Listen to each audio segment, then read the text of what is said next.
What is up, people? We are live. Welcome to the stream. We have Tater here live with us. Hype. Yes, it is super hype. We've got a fire guest. I'm going to hand the floor over to Keith. You can introduce him and let's get into it. Well, first off, Ben, how you doing? Today is the best day of my life, Keith. How about you? Likewise, dude. I woke up this morning and I was like, wow, what a time to be alive. Like Drake. What a time. What up, Sam? How you doing, man? What's going on? How are you guys? Man, let's do it. Let's do it. Better now. Yeah, man. Sam, thanks for taking the time. It's been a while since we really spoke, but we met in the middle of the blockchain crypto industry, deep in it. But I wanted to actually give you the floor now to talk a little bit more about what you're up to right now so that everybody kind of gets an understanding of where it is that you're coming from throughout the rest of the conversation, man. Tell us a little bit. Sure. So right now I'm in the midst of, we're developing an AI first contact centers backed by humans. So essentially we work with service businesses, law firms, doctors' offices, really kind of the whole SMB niche, providing 24/7 customer support backed by humans 24/7. And so, as the world's evolved and as you guys know, the last, probably 2.5, 3 years of like when ChatGPT came out is when things really got turned on its head. But, AI was really around well before then. And kind of that development just took a massive head and sped up so much. And so, I started, just to backtrack a little bit, I actually started in college. I launched my own commercial and residential cleaning company. And so what we did was we worked with students, houses, GC, general contractors all over the place, providing various types of cleaning services. And, fortunately with, hard work, a great team and whatnot, we scaled it pretty quickly. And what we found very soon after that was that, the majority of those customer service experiences that we were having were actually outside of that, traditional 9 to 5 time. So we had a receptionist, and from 6 p.m. to 9 a.m. Was about 35 to 40% of our calls were coming in. And so, I was answering the phone, out to dinner, driving, various different things. Our receptionist wasn't in the office. And so, I thought to myself, okay, wonder if this is an issue that's just with me or with other people as well. And, the traditional answer to that is, okay, just hire, an overseas team. And then all of a sudden you're speaking to Susie, who, is not in Oklahoma and she's probably somewhere in the Philippines or Egypt, has a very thick accent people get really frustrated with. So there wasn't really, a great solution for what can be done to fix that. And, I ended up building a bit of a community of other small business owners. And it was an issue that a lot of people had, especially because in those niches, a lot of owner operators, a lot of people that are kind of doing their own thing or on the jobs and whatnot. And so as the AI world evolved and we started to see some of these early models come out, I thought to myself, okay, there probably is a way that we can kind of integrate these elements and be able to provide a better customer support experience for everybody. And so fast forward to today, and what Recepta does is we provide 24/7 customer support, voice, chat, and text, backed by humans 24/7. So Ben, I can train your voice, I can train your voice, Keith. In about 15 minutes, we can get you set up, we can get you integrated. All the LLMs are training on your existing data. So we plug in any of your website information, any past call history, anything that's relevant.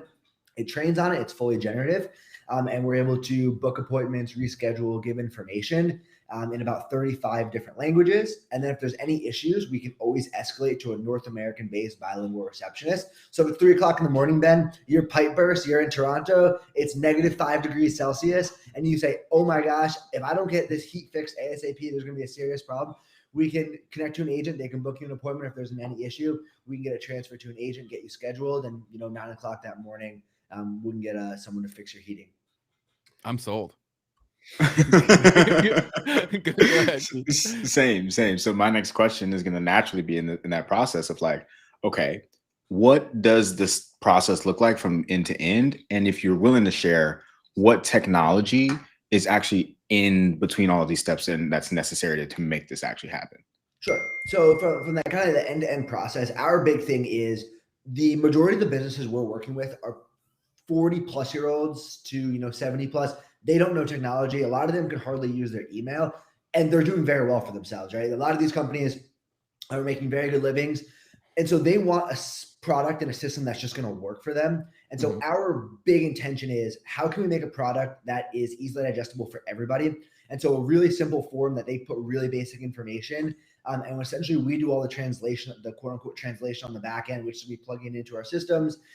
We use a lot of open source models to actually piece everything together. And then, we're using a bunch of transcription services to be able to provide, post-call analysis, transcripts, call log history and whatnot. The very early stage, we actually built it just on, GPT-4o with our actual voice model. And, as things have evolved, we've built out a lot of custom elements, but like a lot of our voice training, we use a software called 11 Labs, where a lot of existing models are, a huge company now. And then, our open source structure is actually built fully custom, our front end's custom, but, we're still using a lot of these existing LLMs. So we use Claude and we use GPT to actually run our LLMs. And then all that data that's being pulled in is all going to be custom to you. It's a closed end system. So you own all your data, you own everything that's yours, and every system itself is fully custom. That's awesome, man.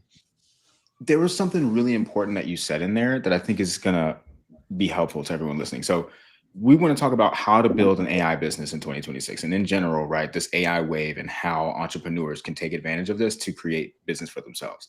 Now, you pointed out that the people that you're working with, or at least that you're looking for, are these people that are out there that are potentially multimillionaires, okay, who literally might not even know how to use like QuickBooks or like your traditional Web 2 software. Like they don't know anything about that stuff.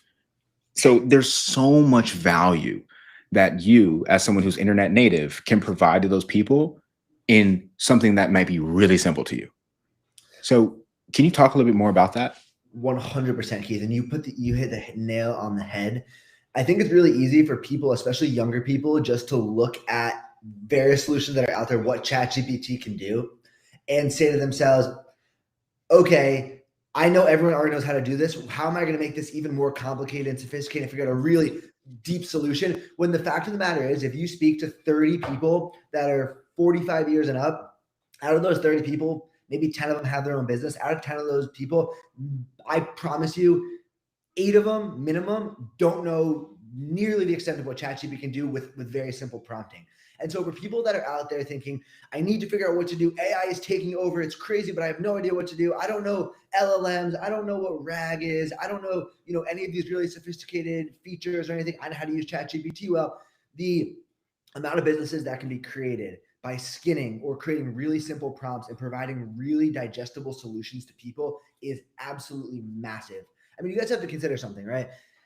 Websites have been out since, Web 2, we're probably going on 25 years of people like making websites, right? And the web development business is still a massive industry.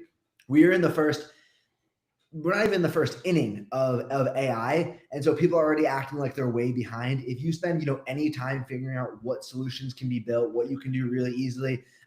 Even now with just image generation using, Nano Banana or using, any of the GPT image generators right now, even just providing, photos that people can use for advertising or doing anything of that sort. We can think of a million different businesses that you can run just based on learning how to prompt properly and provide the solution to the person. So, we talk with a plumber, right? Plumber runs a business. He's doing $450,000 a year. He wants to scale. He knows we have terrible branding. We don't know how to do anything. You can go to them, say, you know what? What's up, Plumber Joe? We can provide an entire brand kit for you. We can get you custom branding. We can, even make advertisements for you. And you can do this stuff really easily with just, VO3 prompting and provide these types of solutions. That's everywhere. And, that's just one really simple example. But I think people need to not get overwhelmed with what's possible with AI. Figure out a really small solution, offer it to people for free, see if it's something that they'd be interested in. If it is, then you can kind of scale outwards from there. But, we talk to tons of lawyers, tons of doctors' offices who, you provide this and they say it sounds amazing, but it's going to be way too confusing for them. They just want something done for them. So you figure out a done for you, easily digestible solution, and you can do extremely, extremely well. You charge them a monthly fee and you kind of just go from there. It's such good advice, man. I actually posted on my story, I think it was a few weeks ago, where there was this guy who had a physical flyer basically being like, do you want to get online? Like, I'll build your website. And I was like, I guarantee you some people are thinking now, today, oh, I should probably get a website made. Like, I should probably pull the trigger, right? Like, there's so many people that are so behind. And for one of my apps that I run, it is a very simple app in practice because the people that want it very simply, right? I think a lot of times kids, especially who are tech native, they do exactly what you said. They make the mistake of trying to go uber technical, and they're missing the point and missing the opportunities that are actually easier to come by too. So I think that's fantastic advice. Yeah. And I mean, you even look at a company like Cal AI. I don't know if you guys have heard it, right? They were doing huge. So, right. A lot of those people, one of those guys actually is at University of Miami right now. They were doing, last I checked, about $3 million a month. And the crux of what their app is literally a ChatGPT wrapper. Mm-hmm.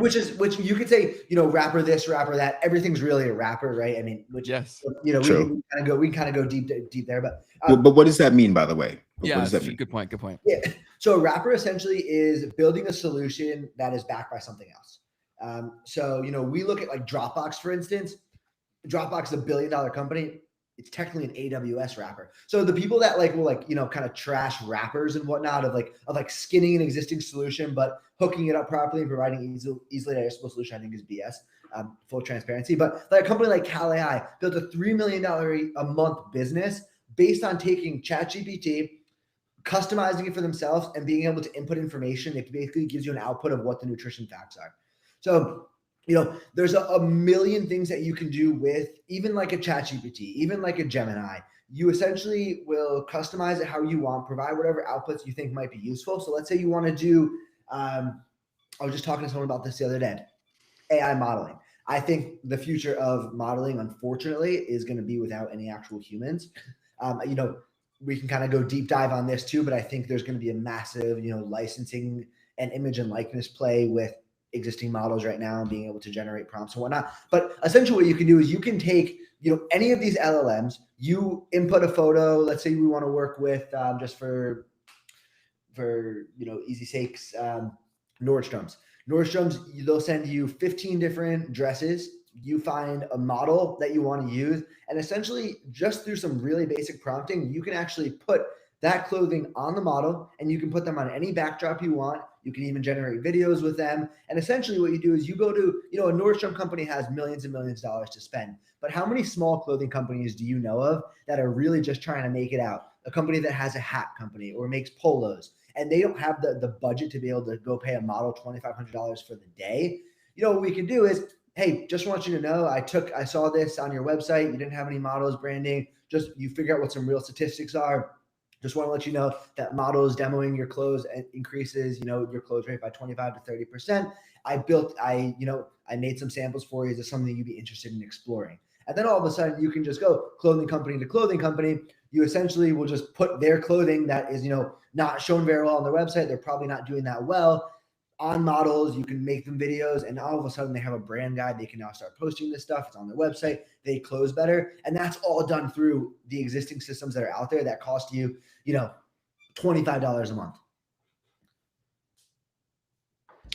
I want to come back to something that you were saying around there's basically just endless ways for people to kind of come into this and get started. But I mean, you chose something specific, and I think part of it was the fact that you had a problem that you were solving for yourself. For other people who are watching this, what do you think is the best way to figure out what to actually do when it comes to providing some sort of solution using AI? That's a great question. I think trying to dive into these companies and offer to build solutions for free for people early on. So, if you know anyone that owns everyone probably knows someone that owns a business or knows someone that works for a smaller business. If you just offer, hey, look, I just want you to know I'm just getting into the AI space. I'm learning a lot about it. I would love to look into your systems, look into how you run things, and see how I can optimize them totally for free. You reach out to people, especially if you know them. A lot of them are going to be willing to open up to you, and you don't know the solution to anything. That's okay. But at least you're going to kind of get your eyes behind the hood, or under the hood rather, and you'll be able to kind of see what's going on. And then from there, you can dive in and say, okay, I see that they're doing, they're doing manual social media posts every single month. They're rarely posting. It's obviously not an optimized system. Why don't we build out a scheduler for them? And let's have Sora auto generate videos that we're then going to put into a scheduler and post it for them. Or let's start building out text automations for their clients, where we can use a Zapier automation, hook it up to their existing CRM, which this stuff might sound complicated if you're not involved, but it's really, really simple stuff once you kind of get behind the hood. And every single business, especially small business, can be optimized and can save people time. There's a ton of repetitive tasks. And so I think dive into those repetitive tasks that you think you might be able to automate, figure out the way you can automate it, and then you offer that solution to them for totally free. You figure out how it works well. Once you get to work well, then you figure out a way that you can do that at scale. And then all of a sudden you start charging people. And as you provide them value, that becomes your first use case. That becomes your first model. And all of a sudden now you have someone that you can advertise. Hey, just want to let you know, we've been helping Ben with his plumbing company. We've helped him scale from $25,000 a month to $75,000 a month, integrating these automations. I want to show you exactly how these work. Is this something that would interest you? And then you just do a ridiculous amount of volume reaching out to people. For Recepta, it's really easy to just say, okay, I'm going to go spend, a ton of money on ads and just try to scale it. Or what we do, a little secret, is, we reach out to hundreds and hundreds of companies a day. We get in touch with them. We figure out where we realize they're not having good customer service experiences. We build them out a custom sample of our Recepta integration for them. So we'll build out a custom call with Ben's plumbing, and then we will send it to them, see if it's a good fit. And so now all of a sudden they have a personalized experience for what that solution might look like. And so you can do that across any niche and any solution that you have, and you just hyper personalize that and do a ridiculous amount of volume. And at the end of the day, the effort really just matters. And I'm a Alex Hormozi fan, and he just, do so much volume. It'd be unreasonable for you not to be successful, I think is extremely true. If you find a solution that works, you just do a ridiculous amount of volume reaching out to people, trying to get into people's, eyeballs and brains. And eventually, as long as the solution does actually work, it will give you returns. You got it, Keith? No, you go ahead, dude. So I was just going to say that that's such good advice, because so many people who haven't started a business before, they do analysis paralysis, where Sam's advice is so good, because if you just pick someone that you go into a business and you see under the hood of a business, like Sam said, for the first time ever, right? And so you actually see what is a problem, but also what does the problem mean to the business? And then from there, when you figure out what the problem is, there's tools and resources out there where you can figure out a solution to that problem. And through doing that, you're going to learn the appropriate skills of actually implementing them with the appropriate tools. So I think that's such good advice, and people overthink that like crazy. We have a few awesome questions from the chat here. Unless Keith, you got something? Go for it. Because I want to double tap on what you just said there too. Yeah. Sam, what you just said there was next level. Okay. So good. This is literally what someone in my circle has actually done with me. He said, hey man, like, what's going on in your business? Like, let me understand what's going on in your business. And eventually it got to the point to where I was like, oh, I'm about to hire someone to do this. He was like, wait a minute, you don't need to hire someone to do that. Like, this is what I can build out for you instead. Okay, cool. Well, that's great. So instead of having to make this hire that was going to cost me 3-4 times as much, I can pay him to work on this problem and then any other problems that arise as they come up as well. Right. So shout out to you, Jamin. I'm gonna go ahead and give you the shout out. J Monkey is our nickname. We call him in the group chats. But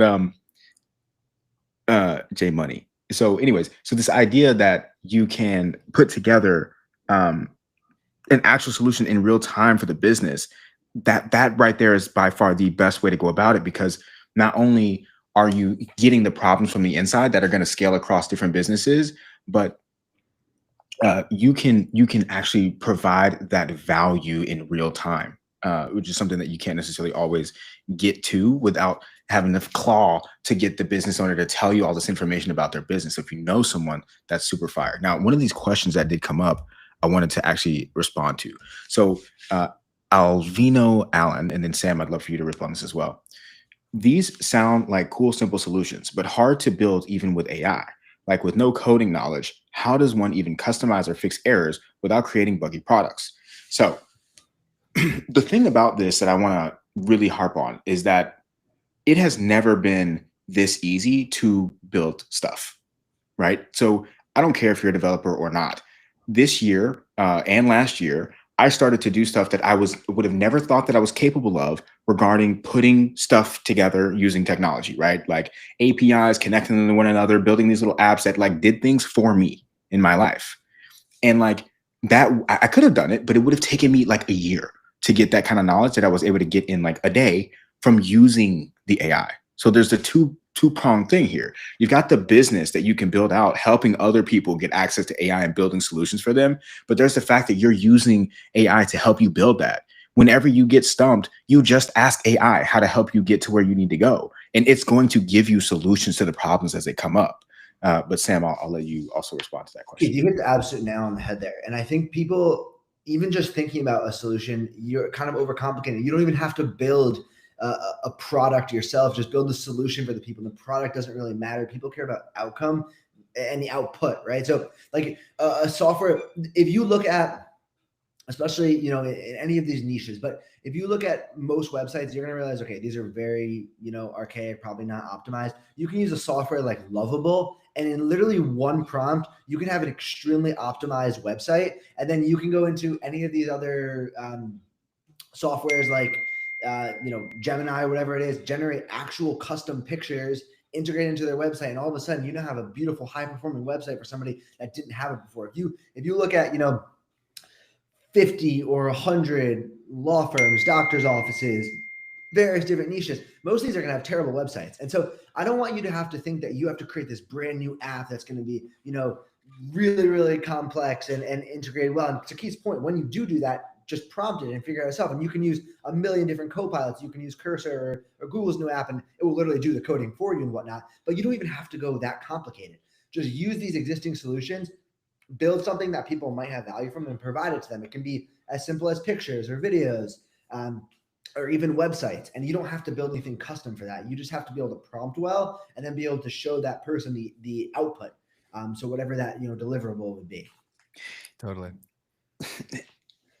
The thing that I really want to double tap again here is like, the thing about this technology is that in technology in general, when it comes to programming, if you've never tried to program, then there's a part of your brain that might not be really designed yet to go through, and even math, I think, can probably do this for you, to like have something that you're like, oh, I have no idea how this works, run into roadblocks as you're trying to build it. And then eventually you actually have a breakthrough and you're like, oh, I did it. Like I did that thing that was in my head. And when you have these AI tools that are literally there to help you get through those roadblocks in real time, the only thing that's actually going to stop you from building out the solution that you have in your head is your own confidence. Genuinely, I really, truly believe that. And to Ben's point, what he said, you know, a few minutes ago, and to reinforce what you just said, Keith, the hardest part is always just starting. Literally just try stuff. You can literally just do things. Just try something. Start prompting for the first time. Start trying to build something, and you will figure it out. When I started my cleaning business a while ago, I had no idea what cleaning was. I had no idea how to, you know, sell products to anyone. When I started in Receptive, I had no idea what coding was. I had no idea what LLMs were or RAG or how to optimize systems. Literally just start, try something. Chances are where you end is not going to be anywhere near where you started, but that path to get to where you are is going to teach you everything. And that is the real learning experience. Like you can watch 1,000 hours of YouTube. You can speak to 1 million people. There is nothing that is going to replicate the experience and the knowledge you're going to get from just trying and just doing things. 100%, man, 100%. And Sam, I think your phone's on. I've heard it beeping. So just to let you know, I think it's yours. It's either yours or Keith's, but it's not mine. I double checked. But for Mom SpaghettiOs here, we have a great question. I don't get it. People don't like AI advertising. Then why would any smart business want it? So I think you're zooming in too much on what Sam said. He was just giving you an example. That's actually a great point, though. That's a great point. And that's I think a mistake that a lot of people that are in the AI space are now wondering. They're saying, no one wants AI. We want the natural. We want what people are existing doing. Here's the difference, Mom SpaghettiOs, and what a lot of people maybe haven't picked up on yet. In 6 months or a year, you're not going to know the difference. And a lot of times you're already seeing a lot of AI where you don't know the difference. And so what you're realizing is that people are paying, you know, to go back to this modeling space, people are paying models $2,500 a day to get these modeling shoots. In not that long, you're going to be able to create those exact same outputs where you cannot even tell the difference for a fraction of the cost, at 80% savings. And if we're able to provide that solution to businesses where we can get them those same savings with, you know, an identical output, that's where the value comes in. And we can almost arbitrage the difference, and we can charge on the difference. And that's where the value of our product comes. That also shows you a big trap of listening to the herd, because so many people will say, oh, I hate AI. And so then the person who's never run a business before thinks like, oh, all business owners hate AI too. Business owners, like Sam said, are concerned about outcomes. That's what a business is. It's an outcome creation vehicle. And so if this helps them do that at a lower cost, they're going to use it. Yep. And much like Sam said, these models are getting so good so fast, where the people who hate AI right now, they've probably already fallen for it a bunch of times and not had a clue that it was AI. And it's really easy to be resistant to new technology when you don't fully understand it, but it's really worth the time investing. I mean, there are so many businesses in 1998, 1999, 2000, 2001, 2002 that said, you know what, Web 2.0 is not here to stay. It's gone. Where, you know, websites are not going to last. E-commerce is not a thing. You become resistant. And then all of a sudden it's 2010. Everyone's on the internet. You realize you could have made up so much market share if you were on early and trying to grow and iterate, and now you're behind. So, you know, I think it's important to embrace the technology and try to figure out where you can get value from it rather than be resistant to it, because the majority of people that don't understand things will become resistant and figure out ways where it can go wrong. And it's really easy to be negative about AI and say, you know, this is not going to last.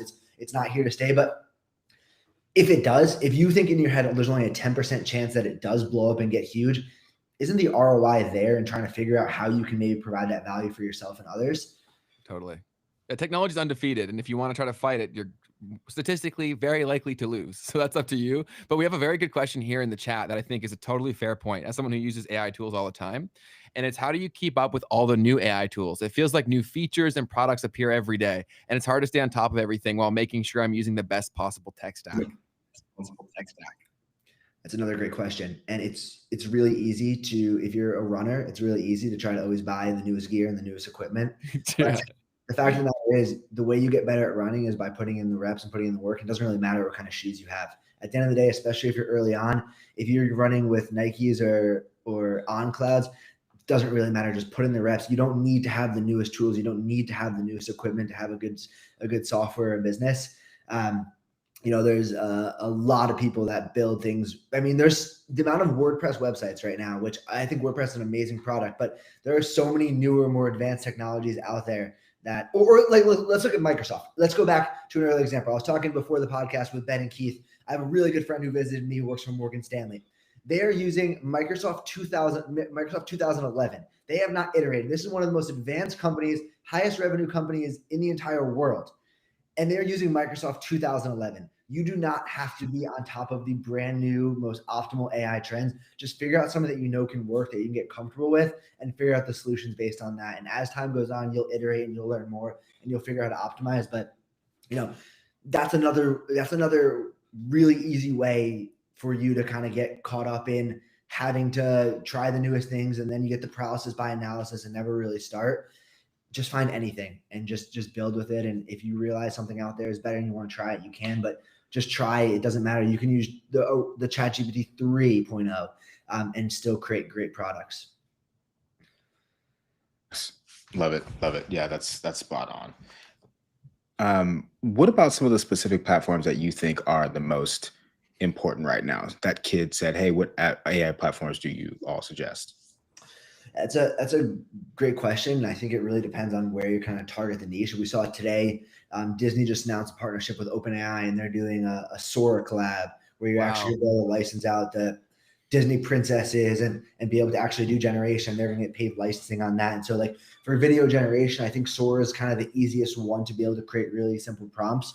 If you wanted to do more complex video generation, I think like VO3 is really powerful. I mean, you can actually build, ads based on that for photos.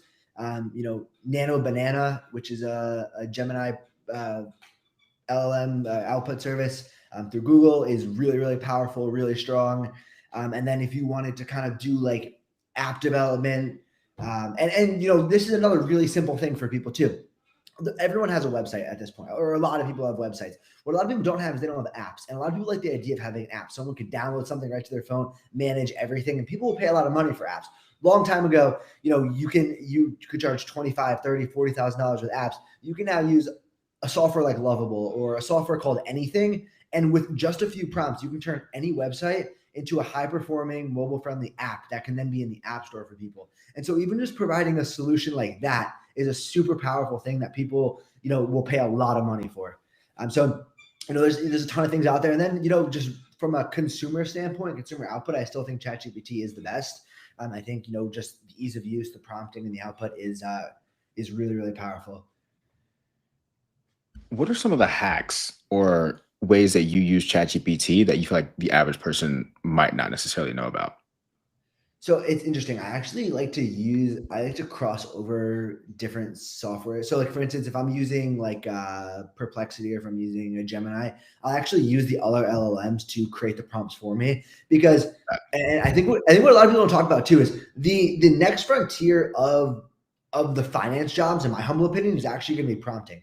I think people who are able to prompt well are going to do unbelievably well, and there's a ton of money in it, because you have to think of these LLMs are just the strongest, most powerful supercomputers, and you have to figure out how to harness that power well. And so being able to prompt to get really what you want is super important. So like, let's say I'm using Gemini, I will go into ChatGPT and I will ask it the question, I'm about to prompt Gemini, this is what I really want done. Can you help me create a prompt for this? It will create the prompt for you, then you paste it into the other one. And that way, these AIs know each other a lot better than we do, right? And they kind of understand how those systems work and that modeling works. So being able to create a prompt in one and then paste it into the other one, I think helps a lot with output and what you want to get done actually getting done.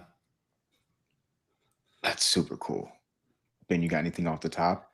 Yeah, the prompting is massive. So for more context, Sam, I've built multiple software products for the last 2 years, and I've been somewhat involved with the development process. And so Keith, you gave a great point earlier in terms of you just need to learn the foundational knowledge in terms of like what questions to ask. So starting anything is really important to start doing that, because you start to see different things that you didn't see before, and it all makes sense once you've been around it enough. But I will say that the prompting is such an important thing. And it is a skill that takes time and reps, but the hack that he just said about using another LLM to help you structure that thought is so important, because one of the biggest mistakes for why people think that AI is so hard to use is because the first prompt was bad. And so then everything off of that is so much more difficult, where if you had started on a good foundation, you would have gone down the right path and had way less hiccups. For one product that we built, we started from a not the best foundation, and it made it legitimately like 10 to 100 times more difficult from fixing the wrong starting point. Spot on. And even using like a solution now like Cursor, never before in history have we ever been able to create things without actually understanding how to code, right? Like, yeah, I don't know what your technological expertise or your coding expertise is, but I mean, you probably have experience with these things. You can literally have zero base at all, and in like 15, 20 minutes actually have something that is like, oh my gosh, I built this. Yeah. And so, but being able to use these other softwares to be able to help you kind of guide you through that process, it's like the best teacher or coach you could ever have. And that's another thing too, right? Whereas you have a coach 24/7. So if you're trying to learn a new field, you can literally just say, as a novice, like, what don't I know? Because a lot of times people don't start because they don't even know the first question to ask. You don't even have to know the question. You can just say what you're trying to achieve, and it will give you the questions to ask. That's exactly right. And I saw that comment pop up there just a second ago about building the MVPs. That's exactly right. You don't have to understand these things. And there you go. And that's exactly kind of what I've been saying in way too many words this entire time. Never before have we been able to actually do things by literally just saying we want to do things, and then the things get done for you. Yeah, it's crazy. The ultimate assistant ever. And so that's why, it's really easy to push back on AI and be scared about where AI is going. And my mom tells me all the time about how she's terrified about where AI is going. And we can be resistant to it. But to what Ben said a little while ago, humans have never gotten in the way of technological innovation or progress. And so this is probably not going to be the first time in history that we stand in the way of that. I think it's a lot more important, especially as an individual, to try to embrace that and figure out a way where you can provide value for yourself and your life. It's really easy to get dark about where AI is going and think to yourself, okay, it's going to take all these jobs. It's going to lose everything. I think, to some extent, some of those lower level jobs, unfortunately, probably will inevitably go away. But what a lot of people don't also realize is that these smart people who are creating a lot of value and are pioneers in their industries, they actually become worth a lot more. And so, we look at like attorneys. it's really easy right now to be able to get memorandums drafted up or documents drafted up in ChatGPT, and people are like, oh my gosh, my brother's in law school, for example. And people are freaking out that they might not have a job soon. But that lawyer, what people don't realize, that lawyer who right now is billing $5,000 an hour can take all of his knowledge, can put it into an LLM, can train an LLM on all that information. And now all of a sudden, this lawyer has a assistant that is literally him, that is going to be able to provide all the same information with the same output, with the same thought process. And this can go from niche to niche. So someone like Keith, who's an absolute financial whiz, is able to put all of his information, all of his knowledge into an LLM. And now there's a Keith 2.0. And down the road, Keith 2.0 can then license that information out. And then he can get, 5,000 people to pay him $50, $100, $1,000 a month to have access to Keith 2.0. So whenever they have any financial questions or want to learn more about bonds or want to do anything, can now access Keith while Keith's on the beach or he's in Bangkok or he's doing whatever he's doing. And so, the real value and the long-term use case for this, I think, is people that will take the time to be experts in their niche or provide value actually become worth a lot more than they would have otherwise. Yeah, I think it'll create a ton of entrepreneurs. It's exactly as well. Right. Like my one buddy that comes to mind, he always wanted to start a business, but he'd ask me 4,001 questions instead of starting. And now he can get them all the answers from one place. Like it was awesome. He sent me his business plan the other day that ChatGPT had made for him. And now he's just going to go through and knock off those things, because everyone who's never done something before, they always think it isn't that simple, but it is really just a series of steps. We have to figure out what those steps are, and ChatGPT or whatever can help you do this. We had another question in the chat here saying, you mentioned turning a website into an app. Is it possible to turn a book writing into an app? Turn book writing into an app. I'm not sure I understand that. I think what they're asking is, can you take the subject matter of a book and then deliver that in an app? And so you technically could take the subject matter and then coach an LLM on it that could then be delivered in the app, but you'd have to figure out how the UI and the UX to deliver the outcome that you're trying to deliver from the book. So I'm not sure that would be the most effective way of doing that, but of course it would be possible. Yeah, there's a lot more like creative entrepreneurship that needs to go into that idea that you said there. Because like Ben said, like what is the product that you're actually building off of that, I think is what you still have to figure out before AI could really help you there. Yeah. What is the problem you're solving in the first place? Yeah. Sam, I have to ask you, who do you think is going to win the AI war?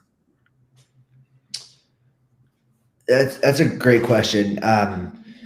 In terms, are we looking more like macro, like country to country, or are we looking company to company, or? I realized when I said that, I was thinking companies, but if you want to talk macro countries, you could do that as well. Yeah, so what people also don't realize is how important it is, and I don't know where all the listeners are from, but I'm very biased. I'm a very proud American.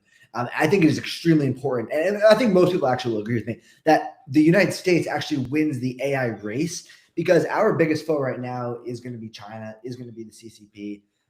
And I don't believe that if they win, they would use it for probably the best purposes. I think they would have a lot of nefarious intentions in mind.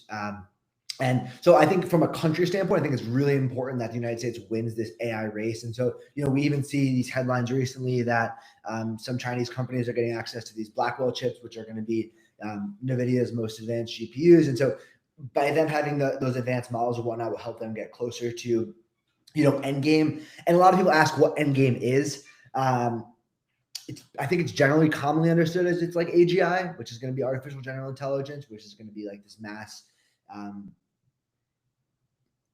It's not like we're going to get to AGI and the world's going to be over necessarily. But I think it is important that we get there first, and people do, speak about what those implications would be. And I'm going to get to your question in a second, Keith, I didn't forget, but what those implications could be. And people are worried that, if we do have AGI and we kind of get to some certain levels, then we can decrypt Bitcoin and then the whole crypto sphere blows up, and people are really worried about that if we don't upgrade some of those security levels in time. And that's kind of where quantum computing kind of comes into play and, get really sophisticated. And that's beyond the scope of my intelligence. But in terms of company to company, I think there's a lot of different ways to look at it. And I think the real winner is going to be whoever has It's a good question, Keith, right? Because there's a lot of different elements. And like, is it going to be a winner on the consumer side or the business side, or is it just going to be the native integration? And, is it going to be whoever just has the most compute at the end? And right now, it looks like Gemini is really doing a great job. And, we listened to the CEO of Google the other day, and people don't even realize this. One of the big reasons why we need to get to space is because they're trying to build farms and server farms out in space, because there's not going to be enough room for actual hosting on Earth. So they're looking to go out into space. And Satya was talking about this the other day, that they're trying to go out to space and put servers out in space, which is just a crazy concept. But in terms of who gets AGI first, I would probably, I'd probably bet on Google. It's really easy to say, ChatGPT, and you want to go to OpenAI guys. I'm not really a big fan of Sam Altman for whatever reason. I feel like I kind of turned off to him. So but yeah, I don't know. I don't think I really answered your question there, but it's interesting. You did. What do you think of? Go ahead. Yeah, you're good, Keith. You got one. Go for it. What are your thoughts on WorldCoin and that stuff that Sam Altman's doing? He seems like somebody who is really invested in self-interest and furthering his self-interest. And I think when you deal with something that has the implications that artificial intelligence does, and something like WorldCoin, where it's going to be, surveillance and controlling people, I'm not sure if he's the guy that you want to be as the spokesperson for that. So I don't know. I'm probably, you guys probably disagree with me. I don't know, but just like talking to him, he doesn't seem like he's like, really out there just to help humanity optimize itself and be happy and live happily ever after. But are any of these guys, right? Like, I think a lot of people. That's a great point, Ben. That's a great point. Optics matters a lot, right? Maybe these people are just more PR trained than we are, and they're all just doing it for self-interest, which is possible and probably likely, which makes it even more important for us to be able to create a great solution, figure out a way to support our families, and then go buy a farm somewhere and get off the grid and then escape from everything. So what do you say to, that's awesome. But what do you say to people who, because my former client used to be one of the biggest AI shows in the world. So I'd have to hear these people talk every single week. And they would always say the narrative in the story was the race to AGI for one. And then this battle between America and China for AI supremacy. Could that not just be a convenient narrative to push things forward that aren't in the best interest of the people under the guise of we have to win? 100%. You hit the nail on the head there. And that's why we're seeing the US government in and of itself. I mean, the deficit is expanding the way it is, and they're devaluing the dollar right now because all this money is being invested into AI. So if you want to know, why gold is where it is right now, or why the people are as bullish on Bitcoin going to 500,000 or $1 million, it is because the US government is willingly devaluing the dollar to be able to expand our deficit and push all this money into artificial intelligence development to win this supposed war we have against China or against our foes to get there. And, I truly do think that if China does win this AI battle, it's very, very bad for humanity. But Ben, you bring up a great point. Is this just an artificially created war? Potentially. But the implications are truly massive. And yes. So, it's really easy to be on the sidelines and kind of talk about these things and just like wonder what ifs. But I think it's also important to be realistic with one another and say, okay, whether we like it or not, this is where things are going, and how are we going to position ourselves to be able to capitalize on it as best we can. But yeah, you bring up a really interesting point, and you're probably right about that. Honestly. That's awesome. Yeah, I've been watching this one guy who I'll send you after this episode, where he's very deep in software. And so he really thinks that most of the storylines are hyperbole. I'll send you his perspectives, because he's one of the few people that is not doing that. And also it becomes a very dangerous game where, because the most high profile people are saying this, who have the most cachet and have the most pull, that then it creates parrots all across the internet, because they know if they talk about this and they continue the hyperbole, they're going to get views too.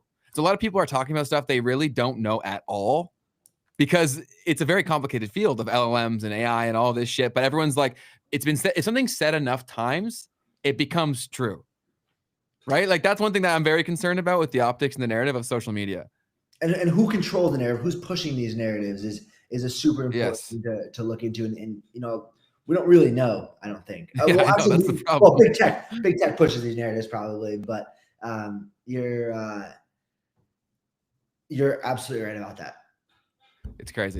Keith, go ahead. I wanted to quickly share something about like the whole Sam Altman thing, because I remember this kind of being a huge moment a few years ago, maybe where We've talked about him a few times too. Yeah. He was on the stand in front of Congress or something like You make that. a lot of money, do you? No. I paid enough for health insurance. I have no equity in OpenAI. Really? Yeah. That's interesting. You need a lawyer. I need a what? You need a lawyer or an agent. I'm doing this because I love it. And so, Bullshit. Does he have no equity? Is that real?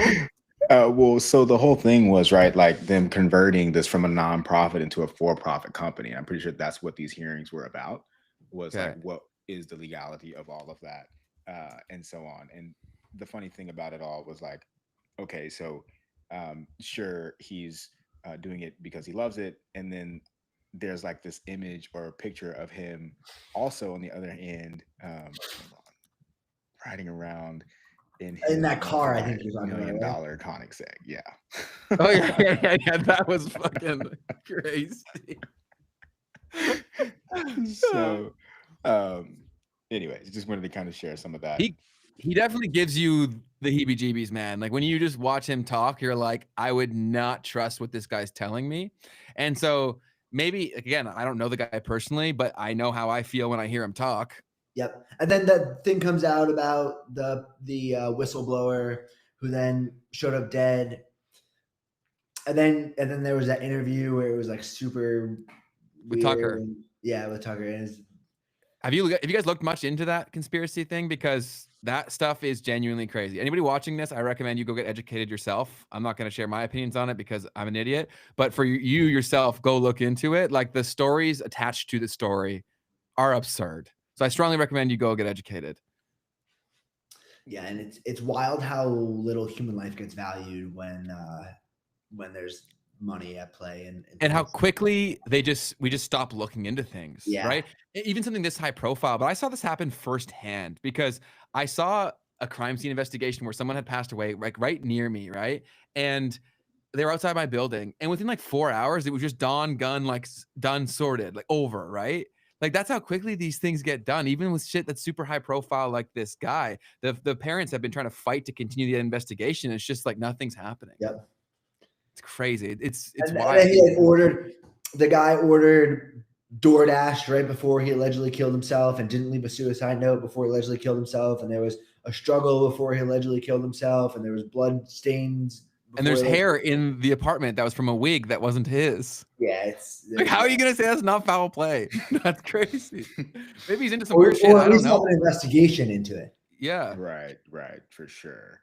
And then, I mean, even the richest man in the world, right, was like probing publicly, I mean, on Twitter, that like he was saying, hey, like something is up here, and like trying to give the family a voice and everything, which was pretty wild. Yeah. So I'm happy to definitely looking more into that if you're watching. But what do you got next, Keith? I'm happy to kind of push things a little bit in a slightly different direction, Sam, because the cool thing about you is you've got a very diverse background. And I know some of that is in the world of investing and kind of managing portfolios and things of that nature. So I wanted to start to dig into that and ask you, in relation to AI, how do you look at investing in AI? And what do you think is like the most important thing that people might not be thinking about? That's a great point. I think what's interesting is a lot of these modern models and a lot of this recent innovation is not publicly accessible. So there aren't really public markets for a lot of these things to directly invest in. We've seen a massive outperformance of tech over the past several years because of how quickly AI has come about. But what's also another unfortunate reality, I think, of a lot of this is, and this might not be so much the AI space in and of itself, but just where the world has gone. It's gone to that very quick gambler mindset. Every app is now a gambling app. People using Robinhood for investing can now trade on sports, which is just betting on sports, or the prevalence of short-dated options for trading, or just how every app right now, every prediction market is really just gambling. I mean, there's a start of the A16Z just backed where you can now gamble on your own bills. And so essentially you literally play these casino games to determine if your bills are going to be paid off or if you double the debt. And so it's evil. It's evil. And so there's just so much synchronicity right now between what investing historically was and what gambling is now. And it's just kind of become one of the same. And it's really unfortunate. Pretty much everyone I'm surrounded by is they are not watching sports without gambling on it. They're not going about their day without talking about what they're betting on next or their next short dated option or what's going to hit and what's not.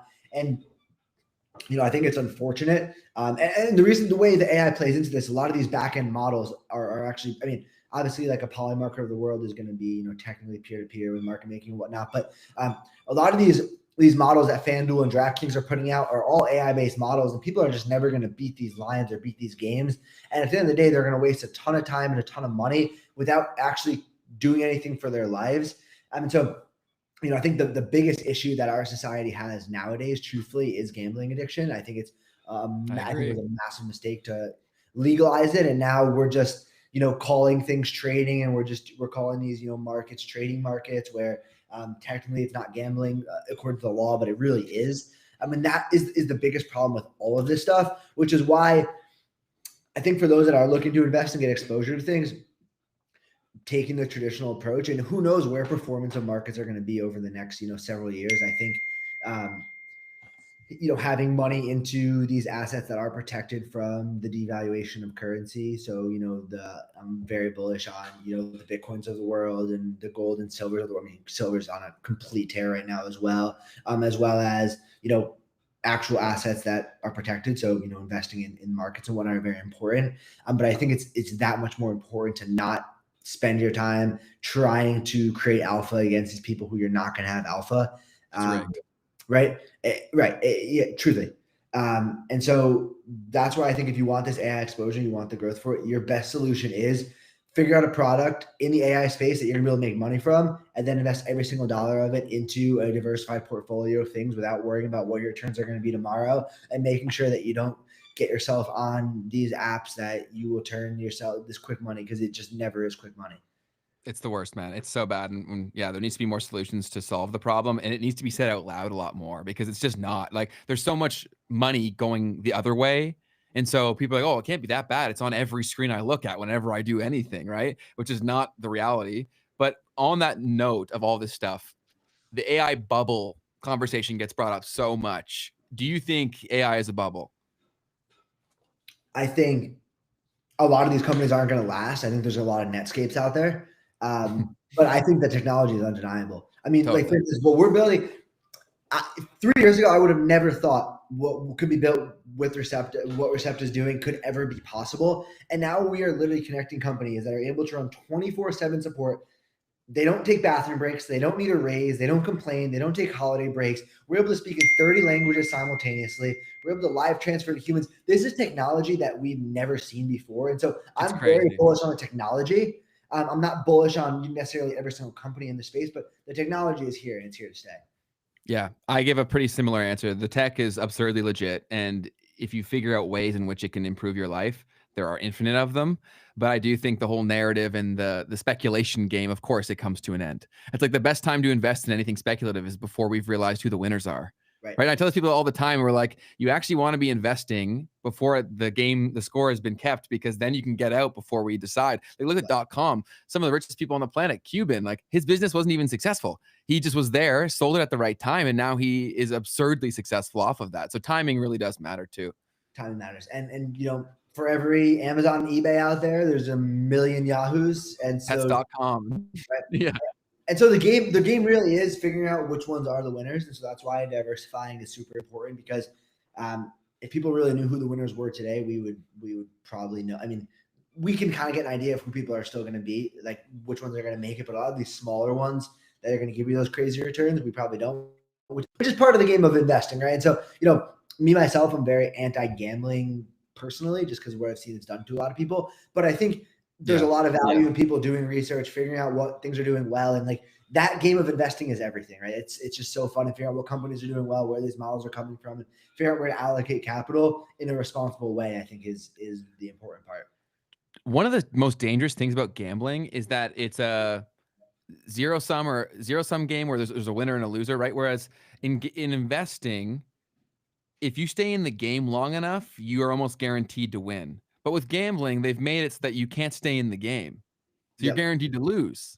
And when Right? there's when there's an edge, the longer you stay in the game, the more you lose mathematically. Yes. Right. So like if there's for instance, there's like a 10%, let's say everything's 50-50 and the house takes a 10% hold on it, right? The way large numbers work, right, is if you bet on A every single time, infinite amount of times, you will lose that 10% hold every single time. And so the longer you stay in the game, the more you're going to mathematically lose. And so it's one thing to do it for the entertainment value. And, obviously we're probably straying away from what we were talking about, but it's one thing to do it for the entertainment value, but it's another thing, which is what I see around a ton, literally pretty much everyone I know is just gets fully engulfed in it. And then all of a sudden you've now spent 5 years wasting your weekends and afternoons gambling. You haven't created any other value. You hate your job, but you have no other option because you don't have any money because you gambled it away. And you've also not built anything and not spent the time learning anything. So that's why you listen to accounts like what Keith has, you learn about markets, you learn about financial things, you become informed yourself, and then you make your own decisions. It's so evil, man. And it's so evil. And because so many men are suffering financially as well, they want a way out and they see it as their only possible route. And it's a guaranteed route to failure, but it's one that's infinitely accessible. And it's so dangerous because so it's not really said out loud though, right? Like we all know that our friends do it, but when they're doing it destructively, it's independent. Like sometimes I've been around guys where they're like doing crazy bets right beside me. And if I wasn't looking at their phone, I would have no idea this guy just screwed his life. They only tell you when they win. It's the only addiction where you can have your life burning in front of you and people have no idea. Yes, right? that's what we've talked about so much. Hey, you have a heroin addiction. Chances are people are probably going to have an idea, right? Yeah, they can tell. You're addicted to meth. People will probably have a pretty good idea you're addicted to meth. But gambling, you can literally lose everything and people would have no idea. And that's the nefarious, insidious thing about it. And what's also insidious about it is just it's omnipresent. It is on every single advertisement. Everything. In your phone. It's inside your own banking apps nowadays. And then the line between responsible gambling and irresponsible gambling has just been fully blended. And it's not a thing for the most part, man, especially with the state of the economy. Why it's so nefarious is because we're all struggling so much economically for the most part. That's what makes it double bad, because it's the one thing we're dealing with that is the hardest for most men. And it's the addictive property is connected to that. Like that's evil upon evil. Yep. That's spot on. And then to what you said, Ben, just a second ago about how men struggle so much in society right now with trying to have made it, and that idea that they've made it, and the way that they do that is through their financial, well-being and just showing off and being able to have these things, and the way they get it is that quick money, right? And so, betting $5,000 on the Patriots to win is that, we're going to double it, make $5,000, we're going to get good and go get a table, we're going to post on our store. And then all of a sudden you lose the $5,000, like, holy shit, now I have to double down. And then, 3 weeks later, you're out of money and you're miserable. And then the dream comes collapsing down. And so that's the big problem. And this just happens over and over again. This cycle repeats for people for years and years. And it's very, very scary. And there's no guardrails. I kind of want to tap on something you just said. And Ben, if you think it's a bad idea, you can just go ahead and say it. We'll go a different direction. But no, go for it, buddy. I'm super curious to hear about, what are your thoughts on living in Miami? Because you've been there for, how long have you been in Miami now? 6 years. Do you want to talk a little bit about the culture regarding how people, maybe how men's relationship with money in that city, how that might impact them, or what does it look like in general out there? So I will say, I'll preface this by saying that there is a massive dichotomy between people in Miami. There are really two different sets of people. And I'll say that because I've actually experienced both. And so when I first moved down here, I was brand new to the partying scene. I was still young, going out, enjoying everything that Miami had to offer in that traditional sense. And very quickly you realize just how materialistic and artificial and fake everything is, and how much, what I had just mentioned, buying tables, getting girls, all that is really out there. But that's a zero sum too, because there's no happiness, there's no actual fulfillment that comes from it. And, I'm very fortunate that I got away from that pretty quickly. And what I think a lot of people don't realize is that in Miami, there's a massive health culture right now of people who are really investing in themselves and really trying to get better and trying to grow themselves. And so, for instance, people are like, oh, man, it must be crazy. How are you able to get anything done?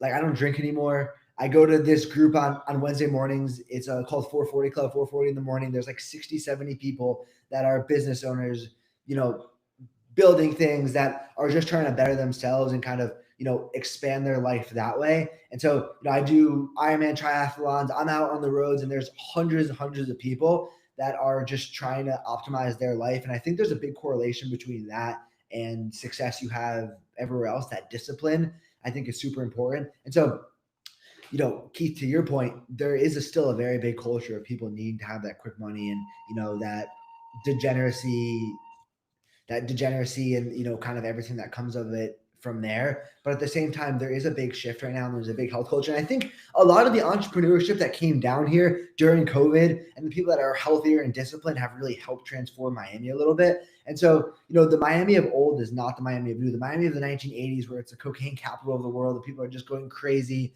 and, just absolute degeneracy all over the place, isn't really so much there. You can always go out and find a good time if you want, but there's a lot more of, I think, a better culture of people that are trying to get ahead and grow.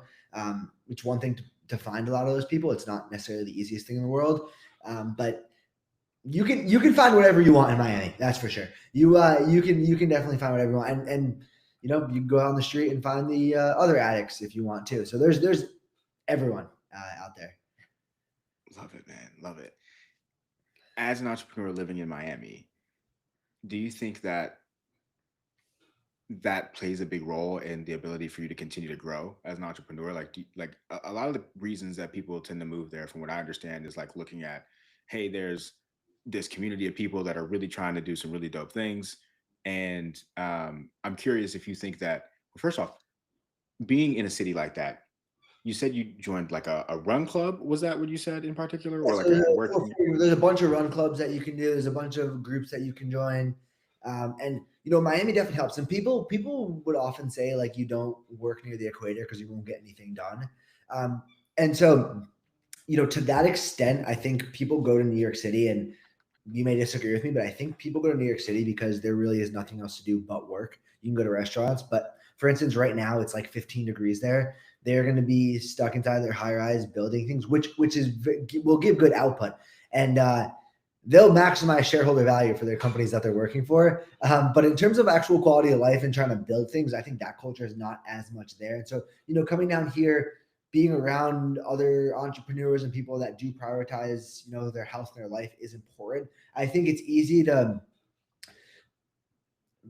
potentially get, and maybe carry away is not the right word, but people get really caught up in just everything that can be done out. The weather's amazing a lot of the time, right? So it's really easy just to go out and try to do all of that stuff, which can take away from, actual work that has to get done. And so having the discipline, the internal discipline yourself, I think, is important. But there's a massive community of people here that are really health centric. And I think the discipline translates over to business, and it helps you get in those, once you're in those circles of other people, it's a lot easier to connect with them. And so, people that we do this run club with, some of them are investors, some of them I work with, and those are all relationships that were built through trying to optimize our health and get better that way.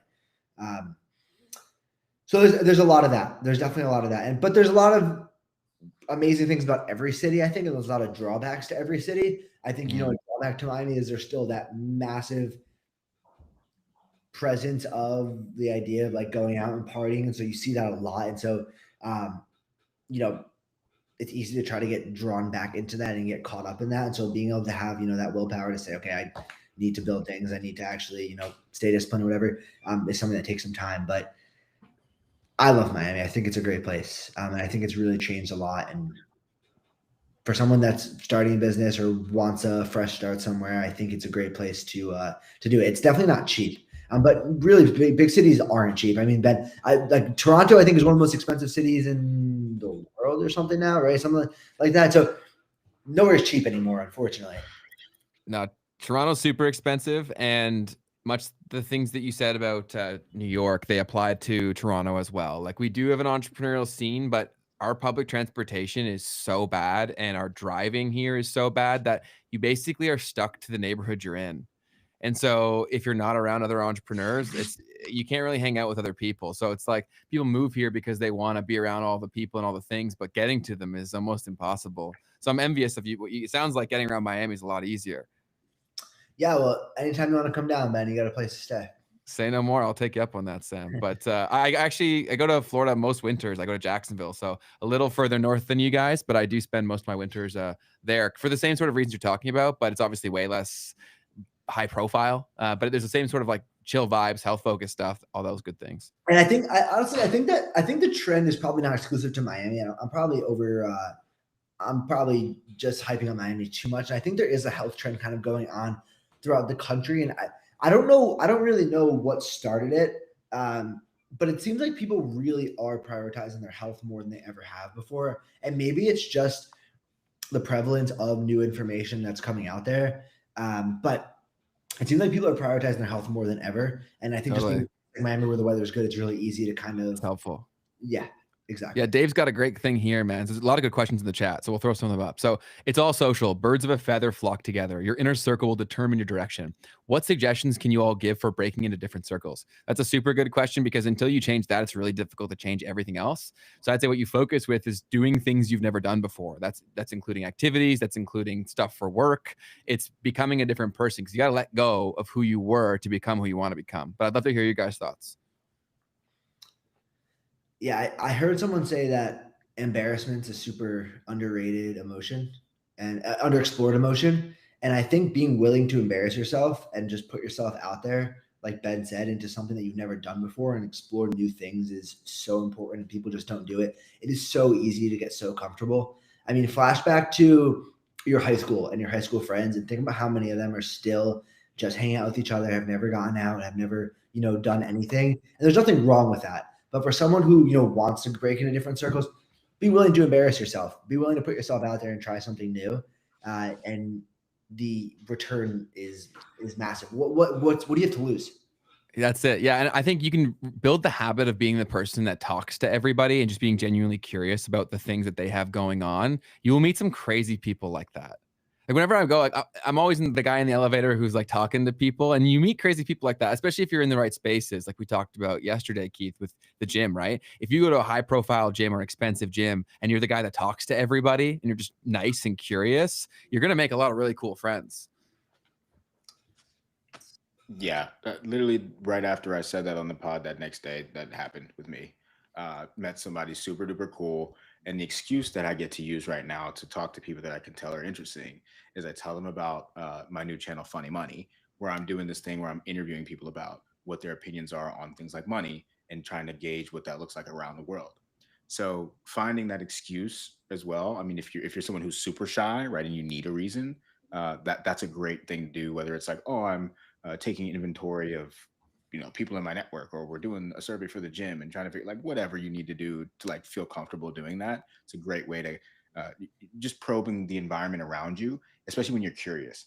And I think that's the major thing too that I'll add to all that. Like when you're genuinely curious about someone, you need to train yourself to like explore that, because that's where those connections actually happen, is because you actually have something that you're interested in about that person.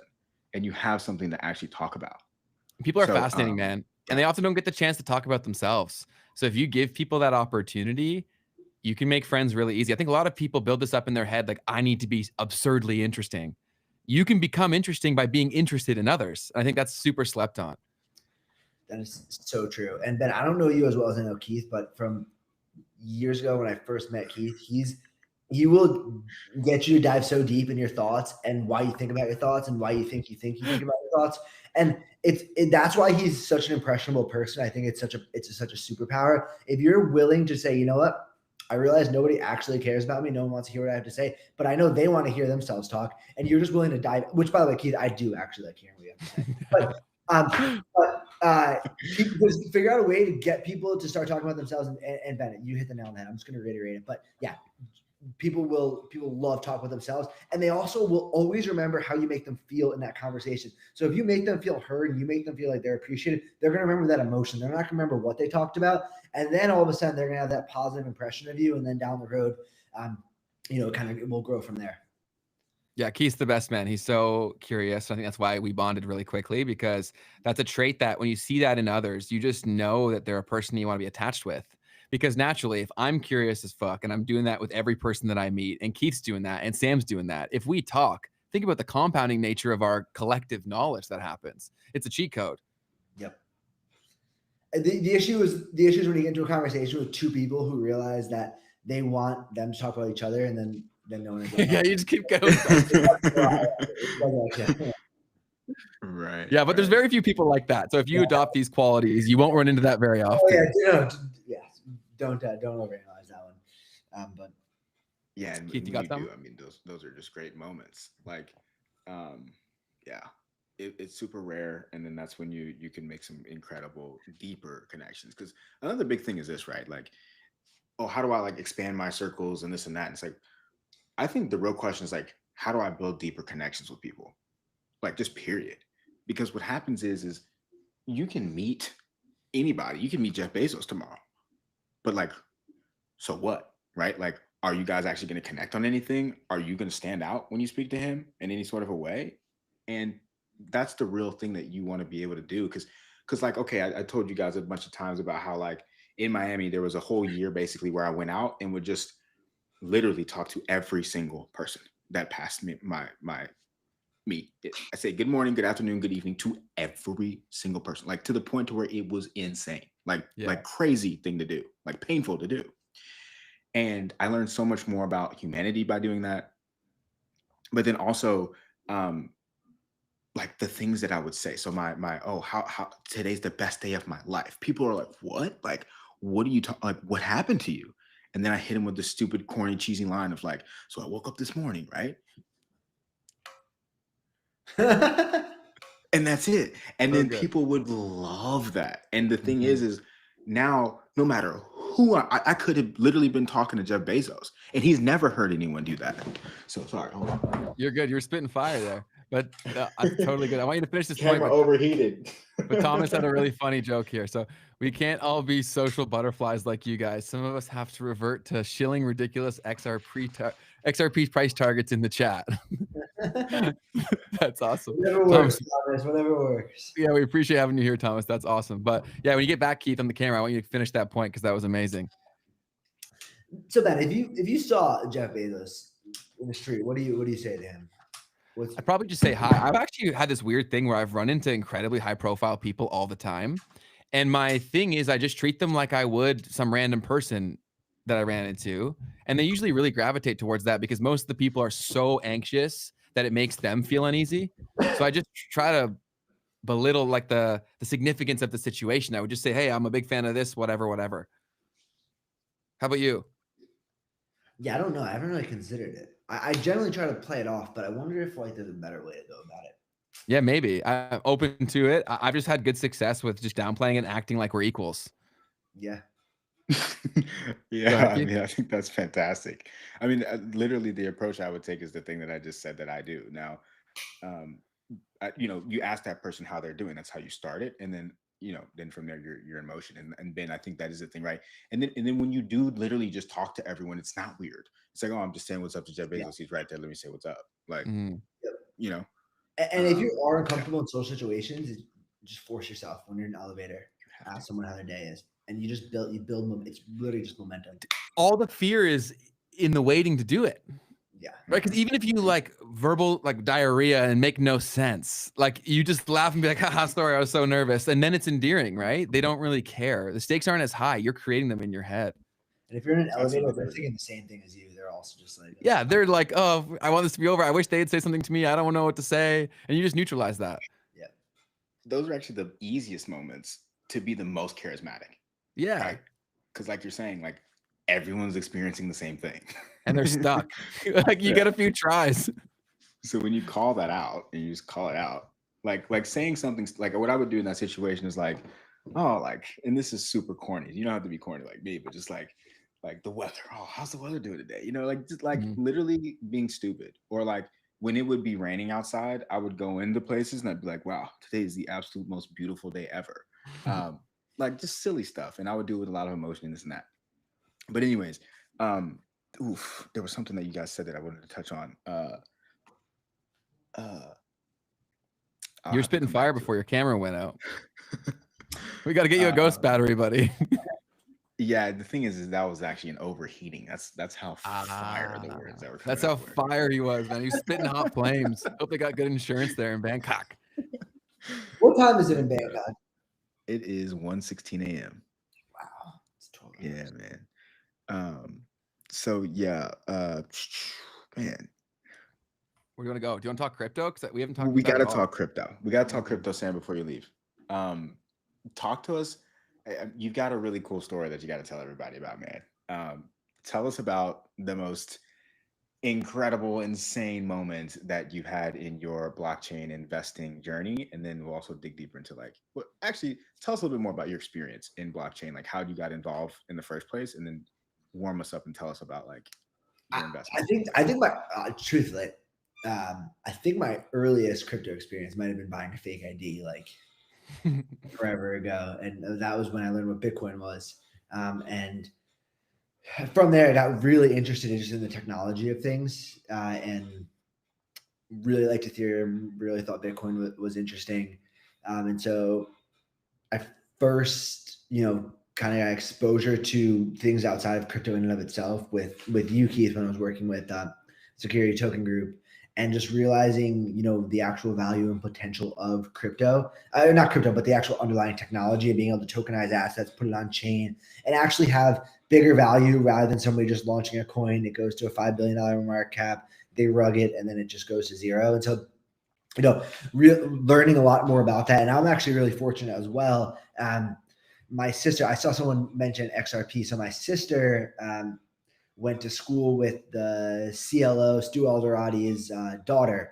And so I actually had a great opportunity to connect with him and just learn a lot more about just the implications of what was going on during the SEC case, which they ended up winning, which was massive, and just learning a lot more about just the technology and how much bigger it is than just 20-something-year-olds just buying crypto and just believing it's going to go up.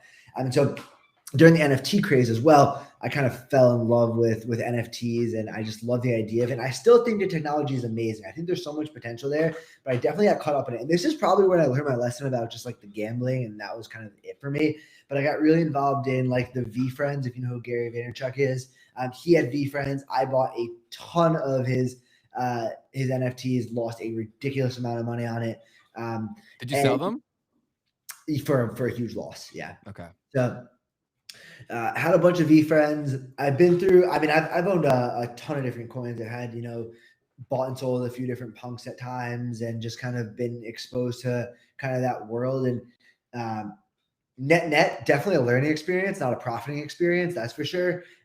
But that was a wild time. That was a completely wild time when people were just launching coins, and it's really easy to forget about like that probably 2-year stretch. But that was when people would just launch coins. The floor would just go to like 10 or 15 ETH for absolutely nothing, and then it would just get rugged, and people would just do it over and over again. What was nuts, but like I was even part of like something called Link Style, which I thought was really interesting, and essentially what it was. And I think the idea of DAOs are awesome too. But essentially what it was is fractionalized ownership of a golf course.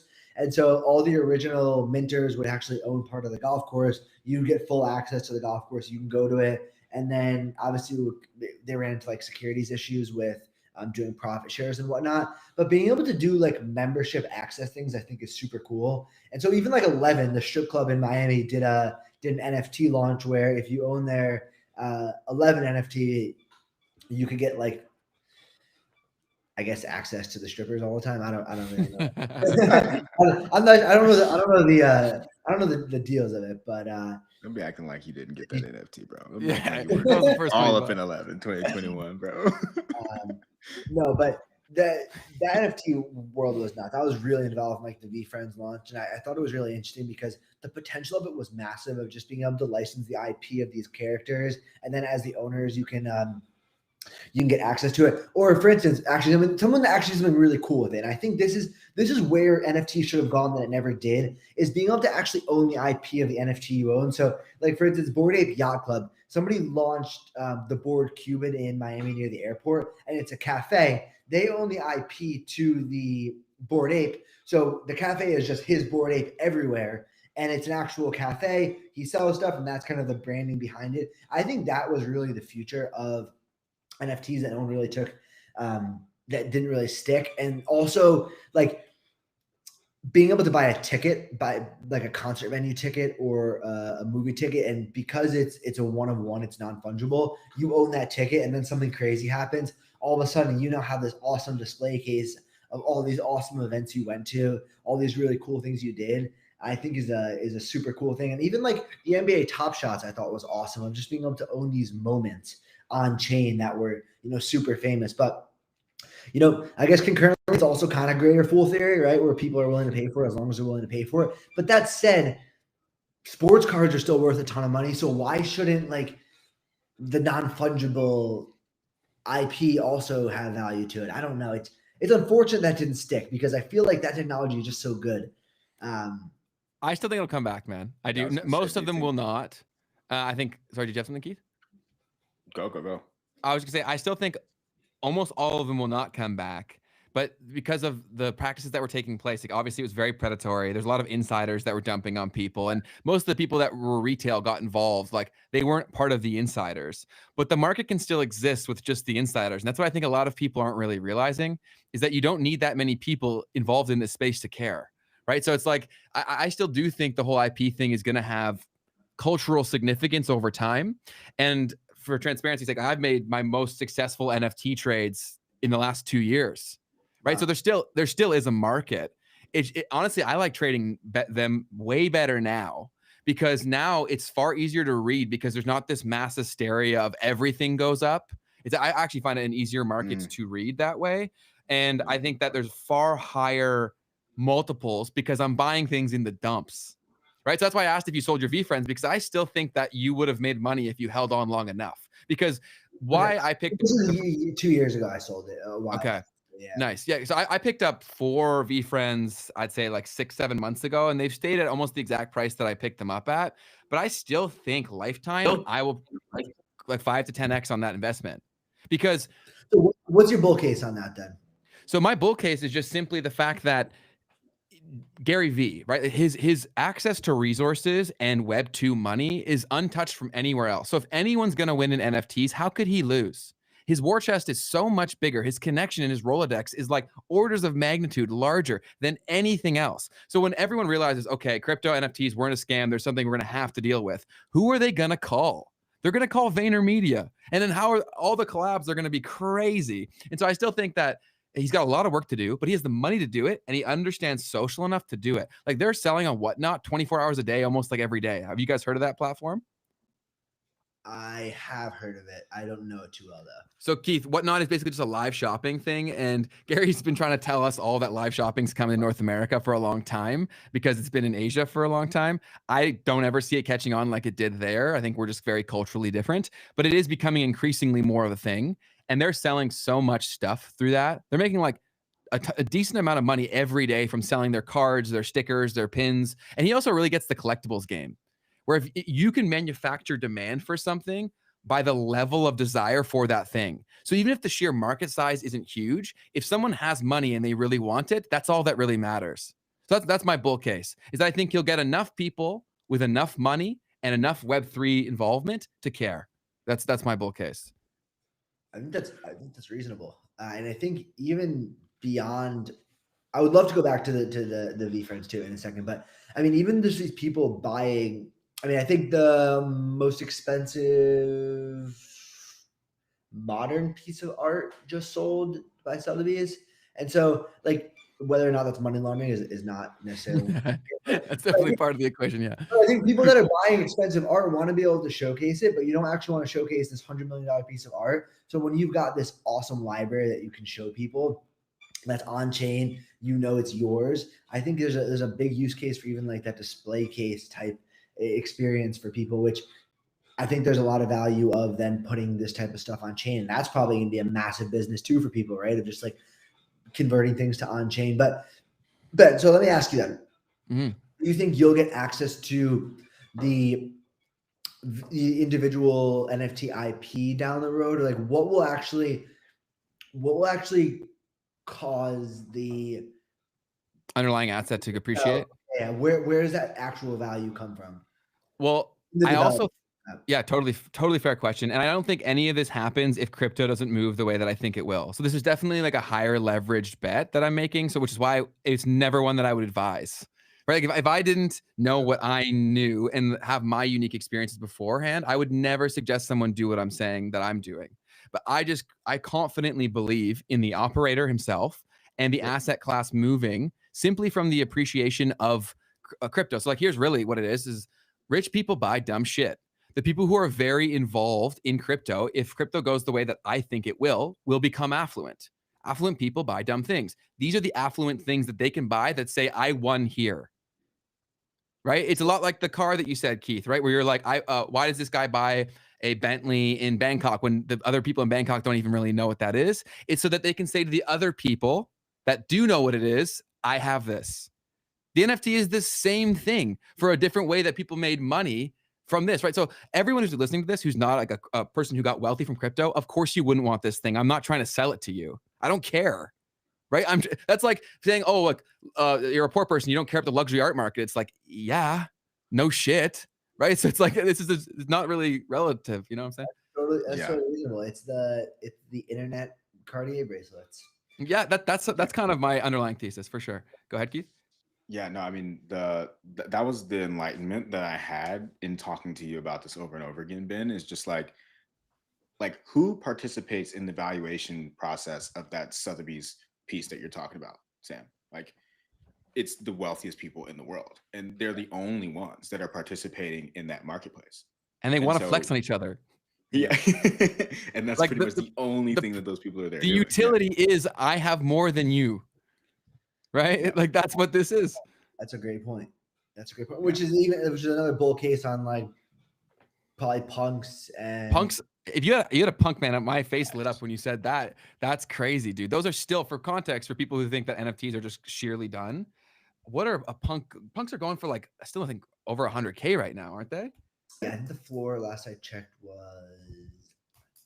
I also hate that OpenSea changed the pricing to be in US dollars.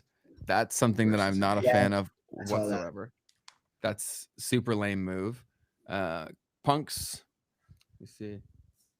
Well, I don't think they're listed on OpenSea. I think you have to go to their. So the floor is 30 ETH right now. Just under. So 30 ETH to USD. I switched mine back. So it's 90K, 90 to 100K for right now for a punk, for context. Oh, that's crazy. Which is pretty insane that it held through. It held through all of this, and we're in the shitters, man. Like people are broke. The fact that it's that high is crazy. Yeah. You're good. You're good. Blown up. This dude is like the most popping guy in Miami. Sam's busy AF, man. What time does Sam got to leave? What's your heart out? I do have to head out in a little bit. Cool. Unfortunately, we can. You're good.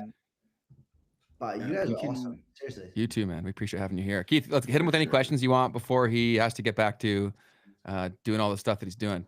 You want to look at some of the news with us, Sam? Yeah. That'd be fun. Yeah. So let's talk a little bit about the news over the past 24 hours, because we've been going live every Tuesday, Wednesday, and Thursday this week. So we've only got 24 hours worth of news.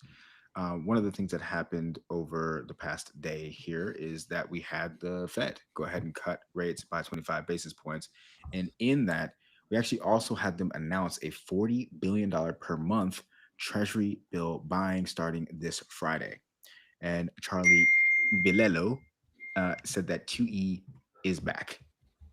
What do we think about this right here? What do we think about the fact that the Fed is continuing to lower rates? What do you think this means for crypto, Sam?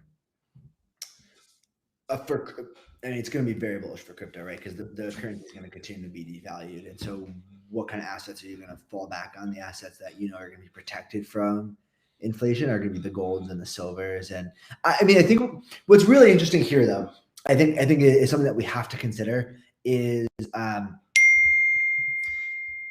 gold and silver have front ran this entire move. They've pushed beyond all-time highs, and we're seeing Bitcoin was kind of behaving that way early on, and now it's kind of trading a little bit, and we already saw it. It was kind of trading a little bit more in line of like just like a high beta tech bet, and so we haven't really seen that full separation, that full independence from potentially the actual underlying markets in and of itself. And so I think if we were to see Bitcoin trading like gold or silver, that a lot of these Bitcoin bulls wanted to, it would probably be closer to like $150,000 to $170,000, whereas now it's closer to like 90 or 92. So I want to ask you guys, because you guys are obviously very in the weeds every single day. Why do you think Bitcoin isn't fully trading, especially with the news coming out of the Fed, and ends up going red on the day yesterday? Why is Bitcoin not fully independent? Why is it not $150,000, $160,000 right now? Keith, you want to answer?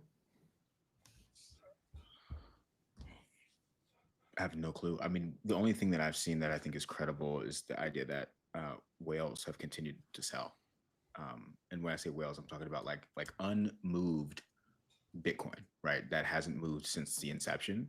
You have people that are dumping it on the markets for the first time ever. And I think that is providing a lot of selling pressure, especially when you consider all the ETF activity and the inflows that we're seeing there. I mean, there's no other real explanation for the actual decline in the price other than that there's some imbalance of selling potentially that's coming from these whales that have just said, hey, I'm ready to go. And it makes sense, right? Like, they now have institutional buyers on the other side of their trade. So that means for one thing, the slippage is way lower, right? So they're going to be able to make larger sell orders without actually impacting the price that much for the first time ever. Yes. And I just think that's kind of just what time it is for those people. And I would do it too, if I knew that. Yeah, if you have that much, like some people are like literally Yeah. generationally wealthy from this, and now they can do it without screwing over their fellow holders. So like, of course they're gonna liquidate at some point. And I also think the liquidity situation from macro everywhere is pretty tight right now. And so I think that the more that they do inject liquidity, even though I think they said it's not technically quantitative easing or whatever, they said some bullshit, but it's the same underlying thing. And so I do think that will bode well. I also think that like who really benefits from, I don't think the ducks are in a row to where we get those crazy price movements yet. We had the government shutdown, which paused a lot of the legislation that they had been working on too, which definitely stalls the price. And I think a lot of people are also just very, very strapped financially. And yeah, I think it'll come pretty hot and heavy. I think there'll be a point in either later this month or early in the new year where we'll see a pretty radical price increase. That's my prediction.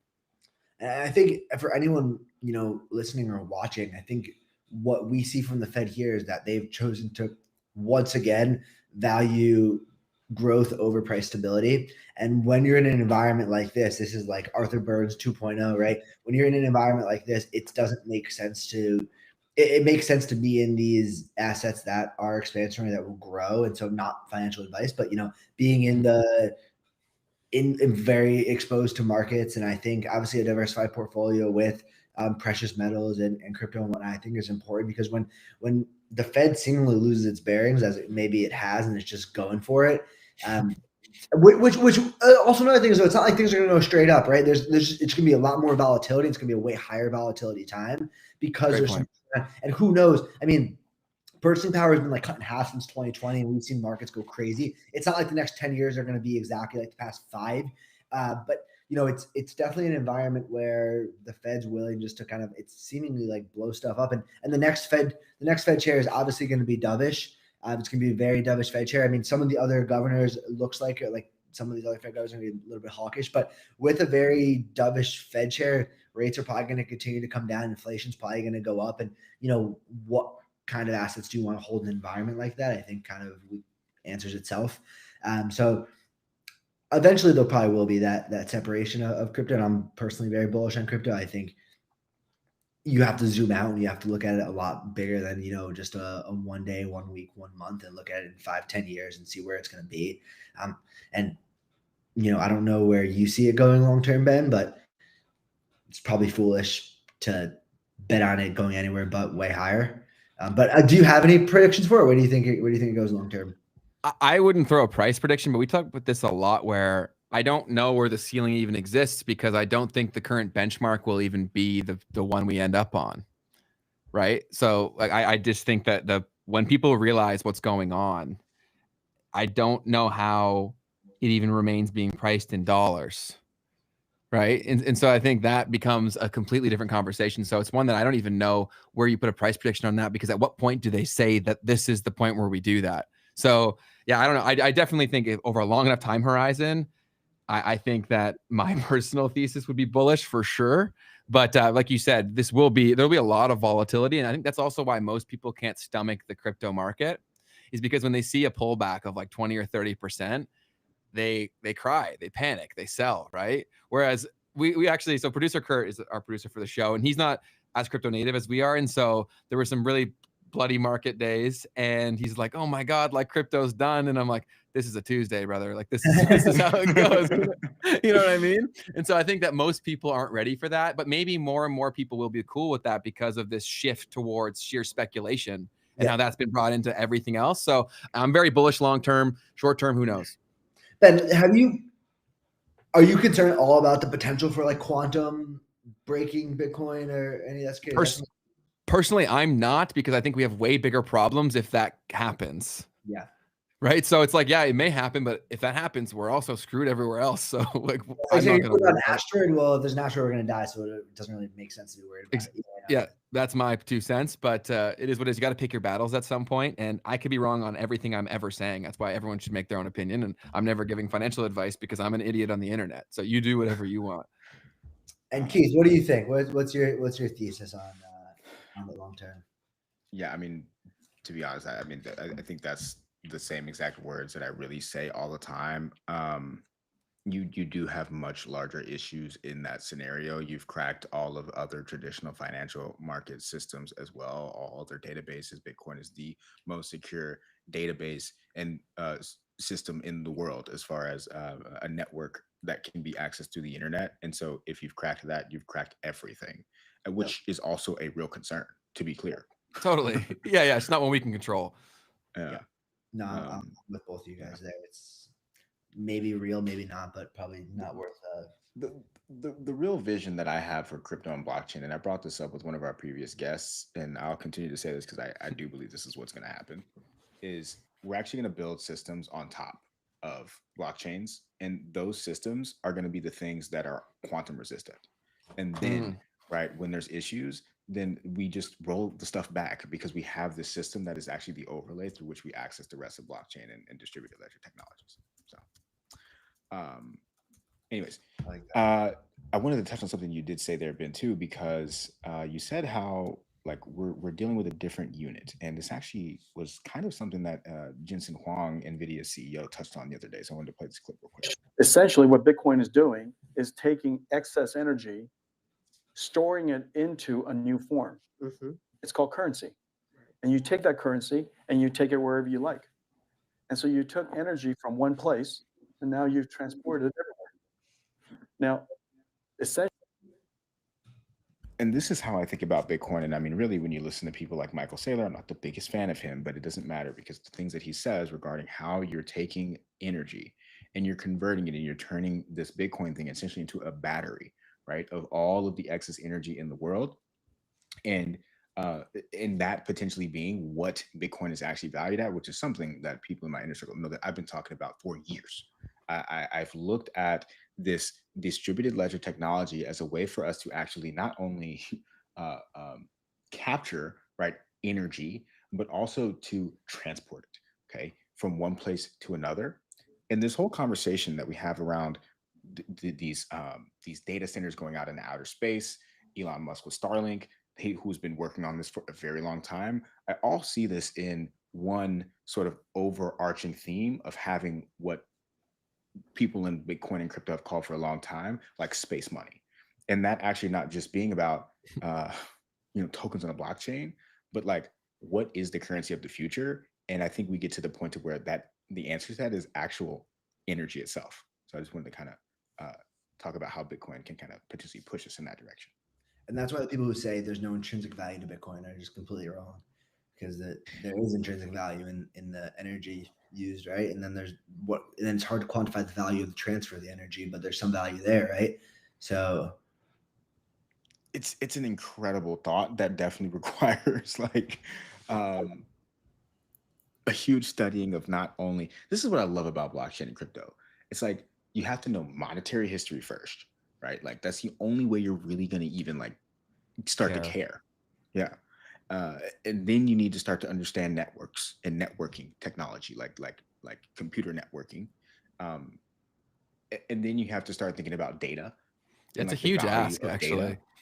It's so much that you have to really get it, because there's all the people that just come in and are immediately maximalists, and it's just because like the Bitcoin's going to change the world, and that's fine, right? But when you really start to dig deeper and you get to the point to where you call it distributed ledger technology, and this is maybe a little bit egotistical of me, but like when you see that it's not just tokens trading on a market, is when you can really start to see what this technology can do for the future of humanity, and outside of just sovereign, non-sovereign money. Like I think that's great, but I really don't think that's the real use case of this technology. No, I totally get it. Totally. And Sam, if you got to jump, feel free to dip whenever you got to go. I do have to head out. Thank you so much, Sam. No, you guys are awesome. Thank you very much. It was a pleasure. And it was awesome, man. Great to meet you. Keep crushing it, and we'll see you soon, man. We'll definitely we're happy to have you back on whenever, man. This reminded me of all the combos we had in the office, man. You, me, and Kyle just freaking ripping it, bro. Yeah, we definitely will be soon, guys. Be well. Thank you very much. Right. Have a great day, Sam. We'll see you soon. Appreciate you, buddy. Bye-bye. Awesome. Cool. So I got some questions from the chat, where this is actually a really good one from McKin. I'll throw to you, Keith, because this is your thing. So if you make the argument that Bitcoin is storing energy or transferring energy, how do you convert it back to energy? That's a fair question. Yeah, for sure. I think the conversation is like what I'm trying to paint is what it looks like later, to be clear, right? Yes. But so yeah, I mean, I think that there is no way to convert it back to energy, but I think that's kind of the point that Bitcoiners would make. So like it is, right? Like this is the storing of that energy. There's no need to bring it to some other system. That's what proof of work is designed to do, is to suck all of the excess energy into this system. Yeah. Right. It's an easier concept to grasp, I think, than just fiat currency, in my opinion. Like I think that makes more sense. It's intrinsically more valuable. Just if that is what we're doing, to be clear. Great point. Totally. Because the fiat currency is literally doing the opposite. It's extracting value and giving you nothing in return. Totally. It doesn't do anything. Yeah. Right. Did you have any more news, or how do you want to proceed? There was a couple other things that I wanted to tap on for my homies in the back. So we talked a little bit about the Australian prime minister. I think we did. Basically creating a social media ban. I don't know if we talked about that or not. We were supposed to talk. I don't think we did. What up, Drew? Issues thing. So basically in Australia, they have put a ban on teens being able, they put an age gate on the internet for social media. And it's like someone under 16 or something can't do it. And there was this clip of some kids kind of responding to that. So I just want to play that real quick. It's a bad idea because we're going to find alternates anyways. Yeah, well, that'll get found out too. So she said, well, we're just going to find ways around that. Yeah, well, I think the only way that you don't get around that is if digital ID becomes a mainstream thing, which I think a lot of people are concerned that that's the trickle-down effect. Is okay, it's stopping the kids, which we can all agree is good, right? But then how do you enforce that? It means it's something that we all have to do. Yeah, no doubt. All these laws around internet age gating. I mean, the UK and their you can't have a working permit in the UK without a digital identity. Keir Starmer came out and said a few months ago. Yeah, I remember that. Prime Minister of the UK. There's a lot of different excuses so in that case, the immigration crisis that they're having. There's a lot of different things that are going to be used as the excuse for why you have to have a digital ID, AI, and we won't have to call them excuses, but if you follow that logic of the Hegelian dialectic or whatever it's called, you do kind of get to this point of like, yeah, well, the problem that's been created is this AI thing and deep fakes. And then the response is going to be, well, the only way to make sure that we don't frame you by accident when someone creates an AI video of you doing something illegal, you're going to have a digital ID. So Yeah, that's the world that we're moving into. Yeah, I hate to say it, but I think it's more likely to happen than not. And so I think that's why it's so important to support people that are trying to push the reality of that message. Charles is a name we bring up so much, but there's not just Charles, there's other people who are trying to build solutions with the tech that's going to happen either way. And so why not build it in a way that actually benefits more of the people? But in order to do that, they have to have the support, and the public has to have the level of understanding to even know it exists, to know that they want it. So it's definitely a very difficult thing. Akin here says, I advocate getting off social media and using old school forum technology. Yeah, social media it's got a lot of amazing things to it. And then we also had a comment from someone on an older video where they're like, the problems aren't social media. The problem is people using social media. And I'm like, okay, yeah, obviously. But I mean, that's like, you could make that argument with literally anything. So yes, it's the problem that social media is capitalized, but it would never have been created for any other purpose, because you wouldn't have had the technical prowess or ability or access to resources to do it. So I think that's kind of a moot point, but it is things that we have to consider. Yeah, I really love that idea though, Ken. I mean, like, Ben's get rid of short form and only do long form. In the written format, especially, I think, get off of Twitter and get on to Reddit, and not Reddit literally, but like those Longer types form. of like Substack's quite good. Honestly, that's one of the better places on the internet if you want to read other people's thoughts. I think Substack's one of the better places to be, and it's really growing. It's also a pretty pro-creator place. So whether you're a creator or a consumer, I think that's a decent place to start giving your time. But I think books are very slept on too, which we've talked about so much. There's so much knowledge there's so many things that repeat because we don't take the lessons that are there right in front of us, because there's friction towards acquiring it. Like through a book, I read pretty well every night, and like it took a while to build that habit. For a long time, I couldn't focus at all. It was so much, but you really do have to kind of fall in love with the process of what you're acquiring to make that a thing. But so again, I think that's great advice. Yeah, like that's so wild, because I mean, I was born late 1990s, and so like forums at that time were like, when I was a kid, forums were probably super lit. I bet. But I kind of missed them. You know what I mean? Yeah, like it was like totally. Like Reddit kind of had taken over by the time I was really deep into stuff. There was one forum, that I used to use, and it was the JV Warrior Forum. Are you familiar with that company? And oh man, so JV Warrior, I believe, is the forum, and the name of it was like this affiliate marketing site back in the day. Back then, and yeah, dude, this was 2016 probably. Where you could go in and see like what people were doing with affiliate offers, like what was working on the platform, and people would like talk back and forth about like what types of ad stuff they were using. They wouldn't really reveal anything, but they would still kind of like give whatever they could. And man, I don't know, that was probably the very end of the forum, beginning and end of my forum experience. Yeah, no, it's crazy. But it was so powerful. It was awesome when it was just true freedom of expression, right? And that also was the case on YouTube, where I'm seeing a lot of old videos being recommended to me on YouTube. I don't know if there's someone on the other side in the back end of YouTube that's turning some stuff up. I don't know, but on all the comments, all the people are basically saying the same thing of, this is what YouTube used to be in like early 2010s, even before that type stuff. And we were just too young, right, to understand or be thinking about the things that would have been as awesome as they could have been. So yeah, who knows? And then connected to that, we've got Cross Central here saying, Ben, when's that decentralized social media dropping? As soon as humanly possible. But I will say that it's a big undertaking for sure, and getting people to it. So I definitely want to do it right. We're actually having that does segue into a guest we have coming on next week, where he's running one of the biggest decentralized social media platforms, and we're having him on, I think, on Thursday. So he'll be my competition, I guess. So we'll bring him on and see what we can learn from him, and then we'll also just give you the option to use his platform if you want it as well. Yeah, what's my chain? What is my chain? Is that a platform? Never heard of it.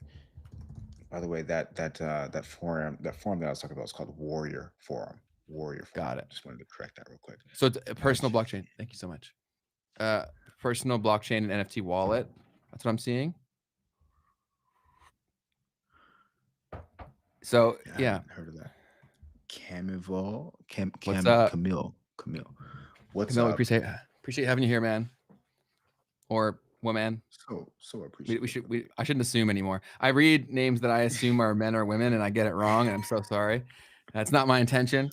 So I'll just start saying I won't say genders anymore. Safer that way. I had a meme that I forgot, but let me bring it up real quick. This guy, he asked ChatGPT how to say stagflation without saying stagflation.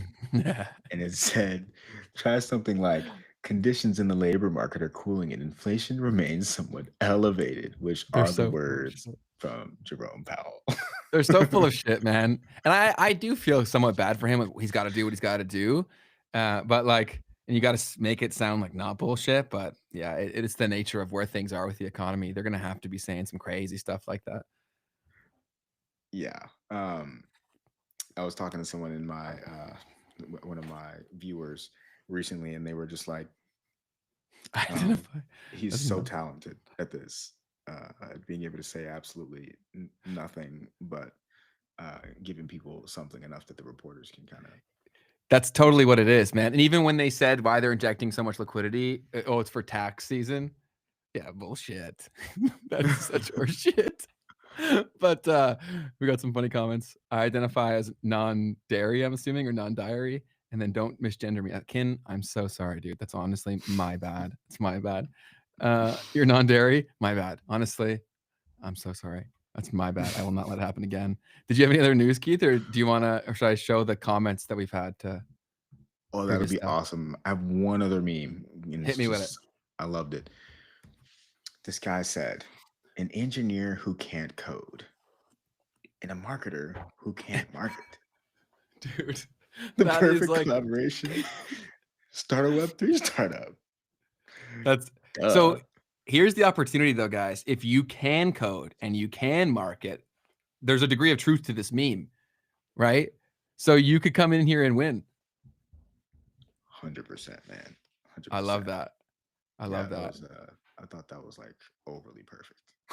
That's so amazing. Yeah, again, I like that the whole time too. Like the whole time. That's pretty much what this has been in Web3. That's also connects to my thesis with VFriends. Is like, look at who he's competing with. So right? true. Like he has like decades and decades more of actual business experience. And if you understand anything about business, it's about staying alive, which means you need money, you need connections, and you need to know how to stay alive, right? And he's done all of those things. So, so I'll show some of the. Do you have any more memes, or should I go ahead? I guess you saw the same thing as me. All right, Dave. Dave, I would show that, but. All right, so yeah, man, let's talk about some of the comments that we've gotten. Cool. Yeah, so like we said before, we always want to listen to your feedback, but you also have to remember that we're having a live conversation. And so we're going to contradict ourselves sometimes. We're going to say things that are wrong. And the unfortunate situation that we have is that everything that we say is under the scrutiny of a microscope. And so all I would say is like, remember the context of the situation, right? Like this is a free-flowing conversation amongst friends, and we're going to get things wrong, especially me. I'm going to get shit wrong all the time. But I did want to highlight some awesome comments that we've received because, again, we do talk about how smart you guys are. It's not just to hype you up. It's also because it's true.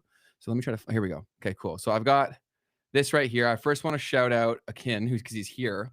And so he provided some amazing feedback here. So he said, Ben, you mentioned that you've had experiences with people who don't listen.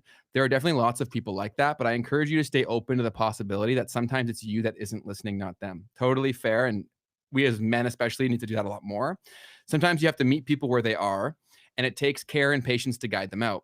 And the decision as to whether you should try to guide them out itself is a big decision. All this requires heavily developed listening and empathy skills that many people lack. I see this as one part of the male loneliness problem.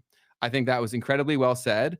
I think that the part for this is that you can't really jump towards those skills. I think that's why they're in such short supplies, because one, they're not easily accessible. Even from like subject matter, they don't know where to go to find them. They don't know the questions to ask. And then also they're difficult to learn from a book or even a podcast. You kind of have to learn through life. So I said, I hear you 100%. The people that I was referring to that brought that up, I wouldn't say they fall into this category because there was like decades of time and all that stuff, but fantastic point, Akin. And this one was even better. So I provided my response, and then he said, I wasn't there, not important. So people shut down for a variety of reasons, including fear or the inability to connect the dots. In these situations, the pace has to be really slowed down, or one simply chooses to be present with them on their path. On the other hand, sometimes people's actual priorities aren't being expressed or aren't being heard. I think the expressed one is one of the biggest things, because I don't think a lot of men especially have thought a lot about why they do what they do, why they're concerned about the things that they're concerned about. And I think that makes it a lot harder to help people in general, because they say they want the thing, but then the thing that they're saying they want, they don't actually want. And so they don't even realize why they're self-destructing. So space needs to be created for this exchange of information to happen. I'm starting to see this latter problem so clear these days. People are quick to layer their priorities or truths onto other people's lives. Totally fair. And yeah, that's it for the most part. I definitely recommend going and reading the full thing. Go ahead. That one hit me too, because I had a conversation about a week ago with someone who I had just recently met, and I totally did that. And he We all called me do out all the for time. it. Yeah, it's almost impossible yeah. not to. And so I think that why this is such a powerful comment, Akin, is because like literally everybody this applies to. Like even if you think you're the most empathetic person in the world, True. we have natural tendencies, right? And so I think that one of the best ways to safeguard yourself from falling into negative things is to have points where you check yourself, right? Like that's why I also think that we'll get this in spades, Keith, right? From everybody watching, like they'll tell us everything we get wrong. So we have that. I also think that you guys should try to build that into your own life because it's super powerful. For sure, dude. All right, the next one we got here. So from Amy, I want to preface this by saying that I truly appreciate this channel a lot. You don't have to worry about that. We don't get offended over here. It's all good. Since you encourage your audience to give feedbacks, I find it a little disingenuous that you guys keep preaching about watching long form content, yet you commented on the Diddy doc after watching one episode. Totally fair point. I said that I watched one episode in hoping that someone would have seen the full thing and given me full context, but totally fair. And it was wrong of me to have any sort of opinion over what I saw when it was a part of it. But it also gives me a clear opportunity to distinguish what I'm saying when I say watch long form versus short form content. Yes, part of it is the lack of context, but for me, the more nefarious thing is the lack of choice, period. Right? Whereas on long form content, it's permission based, meaning you have to give it permission to come on your screen. Whereas the short form platforms, it's not. It comes right in your face. Pause. But you get what I'm saying. So it would have been more fair to just state that you didn't watch it. Yeah, totally fair. And move on. Totally fair. Had you watched the full documentary, that would have understood that it was a setup. So apparently I got it completely wrong. So completely my fault. Set up for the audience to understand how evil and how much of a loser Diddy was. I believe it would have helped you guys navigate better the topic of the episode, as the doc is a cautionary tale for mostly young men who may focus on money and material things without building real character. Much of what we had said. So great point. To anybody who has not watched the doc yet, I would recommend it. Give it a try. It also has some great business lessons. Also, Ray Dalio was definitely one of Diddy's business mentors. They had an interview on YouTube a while ago, but I'm not sure if it's still there. So, Amy, totally fair points. And I will apologize for being wrong, but I will say I'm going to be wrong again and again and again in the future. So I appreciate you.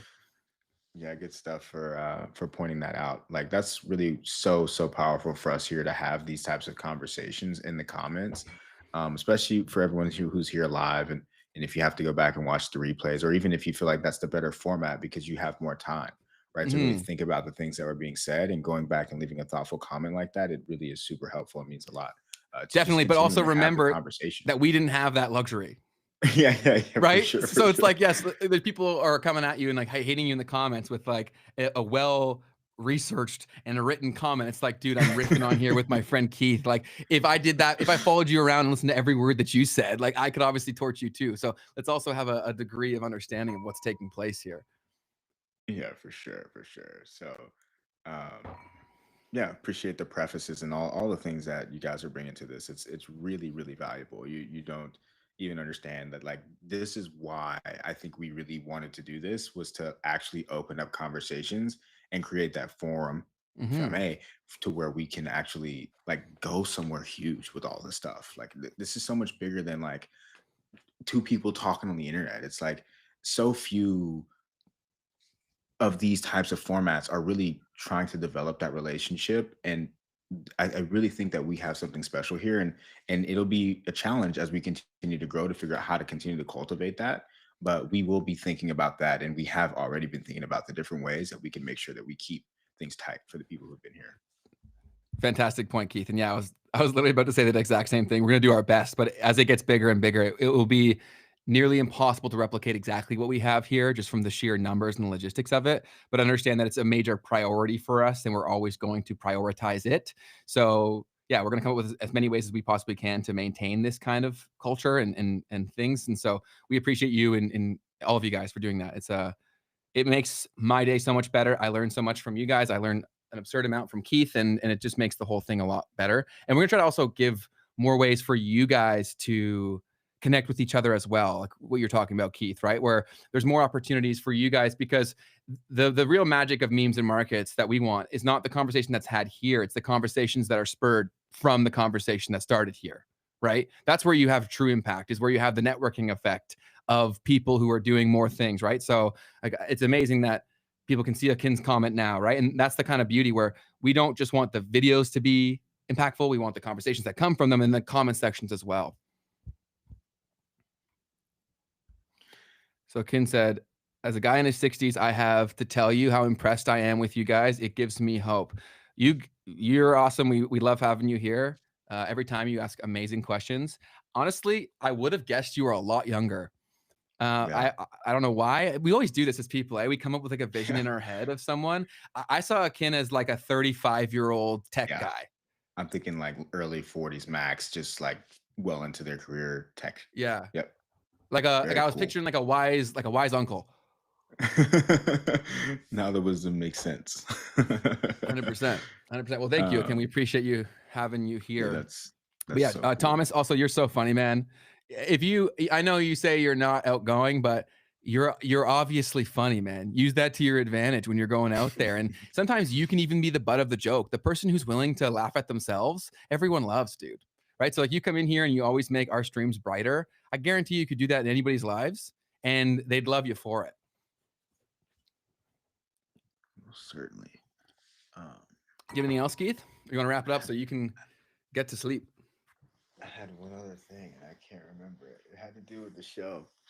But With memes and markets? yeah, dude, it had to do with the memes and the markets, man. If y'all haven't clicked the like button, here is my very shameless plug to do that. And also, what I would say, guys, is my request for you is to share the episode that you think makes the most sense for the first friend that comes to mind. So even if it's not this one, if there's an episode that you were watching and at one point you're like, oh, I really thought about this specific person, or I wonder what they would say, do us the favor and send them the episode directly. I think it'll obviously help us grow, but I also think it'll allow you to connect with them, and it could open the floodgates for an amazing conversation. I remember the thing that I was going to say. Hit me with it. And it's just like, I find it so fascinating that as we have it now, I'm sure this is the thing that will change. It's like everyone who's here is legitimately here to learn, Yeah. right? And to grow. They give a shit. And that's just so cool. This is the for Ben and I, what I think we probably have in common is like the people that we keep the closest to us are people who can challenge their own thoughts and are open to debate without getting into the like crazy stuff of name calling or whatever, right? I love that so much. We have that here. That's super cool. Oh, it's coming though. It's coming. And you guys, I've seen some of you guys go hard on some of our guests a little bit too. So it's there, but not at us yet as well. But yeah, this is super unique and that's amazing. I'm putting that out there because I want it. I was listening to Tony Robbins, I think, the other day, and it was like, either way, this is something you hear all the time. It's like when you want something from someone or you enjoy something about that from them, you should tell them, right? Always. And you get more of it from them. And that's what I want from you guys. And for anyone listening to this, I learned this probably like as a teenager, where I started to give compliments out all the time, but always make sure they're true. And it's amazing what it can do to someone's life. And it's also what made me why I kept doing it was because I saw how uncomfortable people got when I gave them a compliment. Right. And I'm horrible at taking compliments. I'm the worst. I'll give myself compliments, but I can't take them from others. right? And everyone has these because it's just because where I grew up, like the house that I grew up in, I was never told that I was good at anything. And so I got used to, if I wanted to hear that, I had to say it myself. Right. And so I just developed my own internal compass for like, I know this is good. Objectively, I'm good at this, or I'm not good at this. And it's something that I just adopted, but I'm horrendous at taking compliments. And so I know the reasons why I am. And so I always try to give them to people, but always make sure they're true. Because if you give out false compliments, you're sacrificing yourself through that compliment. Super powerful. Drew right here. Fellas, I hit 0.01 BTC today. LOL, I'm on the come up. Hell yeah. Let's go. He's collecting Let's go, Drew. Accumulating some BTC. Think about it. Honestly, it puts you in an elite group of people out there. There's so few people that own any. And Thomas here. So I've got FOMO to make good choices today. So I know I did my best when I'm looking back from the future. That is the secret to success in everything, is care more about you tomorrow than you right now. If you just do that with like every little decision, like which of these two decisions impacts me, the me tomorrow more, like which benefits them more, you're going to win. When I give out compliments, I almost always say afterwards, that's a compliment. See, Akin is wise, man. Yeah, no, that's completely fair. And maybe I'll steal that from you and I'll have to start saying that. But I see their face like whenever they get one. And I'm a big voice note guy too, where after I have a good experience with someone, I'll go home, I'll collect my thoughts, and I'll really think about the qualities that they showed, the things that I appreciated about them. And then I'll send them a voice note saying that. And so often they don't even reply because they don't know what to do. They've never had that in their life. Right. And then later they'll talk to me and be like, when they're drunk, typically, they'll be like, that was so nice. Like, you're the only person who's ever sent me a voice note like that. And I've been doing that since college. And Keith, you did the same thing to me. You're the first person that's ever like done that cold to me. So I was like, I knew I liked this guy. Oh, that's cool. That's cool, man. Yeah, I mean, I'm a few years behind you on that, but definitely something that I mean, felt inspired to do. And there's just so much that the thing I also like about you guys that you guys allow us to do here is like talk about this kind of stuff too.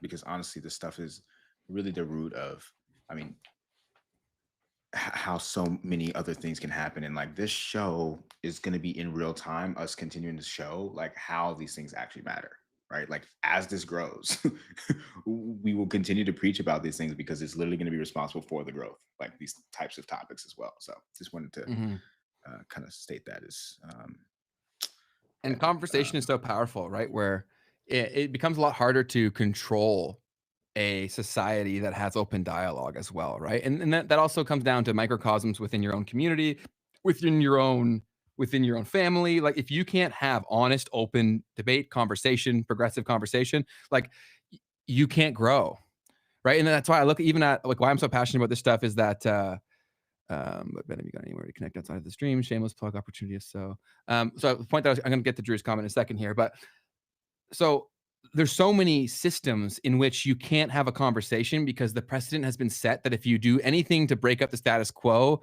like you're the asshole, right? And there's so many people that stay within like such toxic systems. And so I think sometimes the way that you do it is learning the skills to approach it in a way where the people that are there feel like it's their own idea. And so it's a very difficult skill to create, and something that we definitely want to do more and more of in terms of sharing what we know and bringing on experts to fill the gaps in which we don't. But if you can learn the skill of like how to maintain someone's ego while still getting toward the desired outcome that you know is mutually beneficial, that's like a cheat code to make the world better.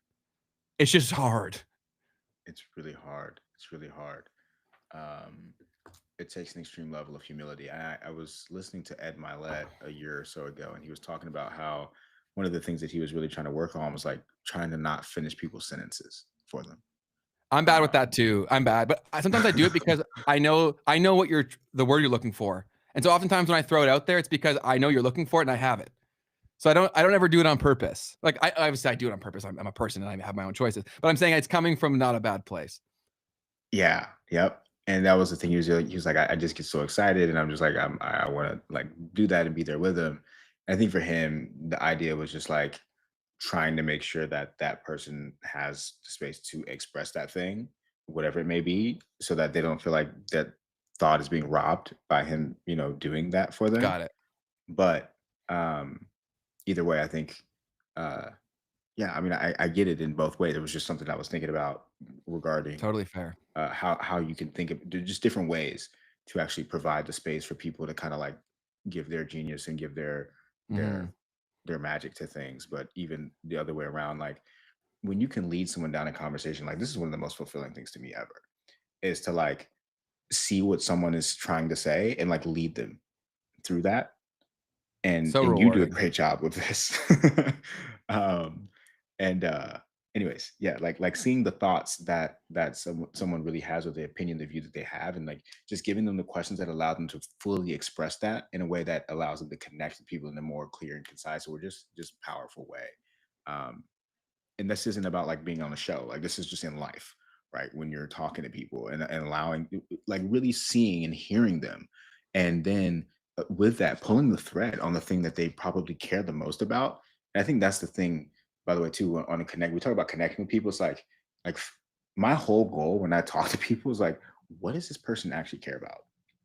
And when I can feel it and I can see it, I'm just gonna go at it. I'm just gonna go at it and go at it and pull at it and pull at it until I know who they are.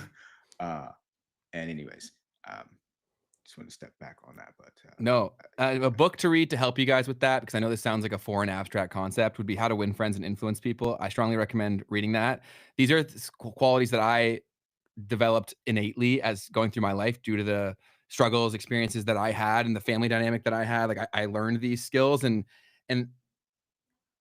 why it's so powerful is because everyone is amazing, but everyone thinks they're not.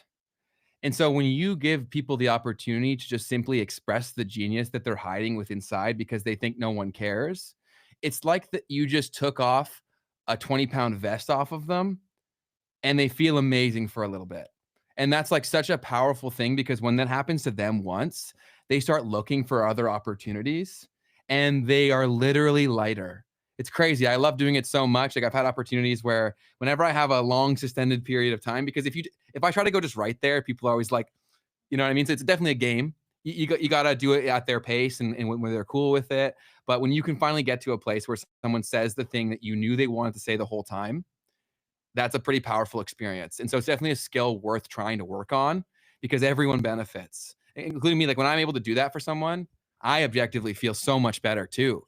Because it's like, it's just a different level of connection. You feel like you can both be more open and honest. And I now know what you need to feel supported. Right. And I can go to those places. So oftentimes what I'll also do, and people get really tripped out by this, is when they have a quality or a trait, I will say where they got it from and say, like, I appreciate what you're doing through this trait, right? Because everyone became either who they hated or who they needed most. That's typically how people go. The people who don't like their lives, they become who they hated. The people who love their lives and are like shining stars are because they became exactly what they needed, right? And so you can, when you realize that, every person that you see is a living, breathing example of that. I'll come up with like one example of my friend, right? He's the guy who always diffuses the situation, right? He's constantly the humor in the room, right? He makes it lighter. And so I just said to him one on one, I'm like, I'm sure this came from some pretty tough experiences. I hope you know that what you're providing to the room means a lot to everyone. You feel lighter whenever you walk into it, right? And he's like, holy shit, like, how did you know that, right? It's not that complicated. It really isn't when you're paying attention. It's not. that's such a beautiful thing to say to someone, Ben. Well, yeah, and I um, love him. He's awesome. and and I definitely was feeling the concept of like you become the person who you needed most. I've never heard anything like that before.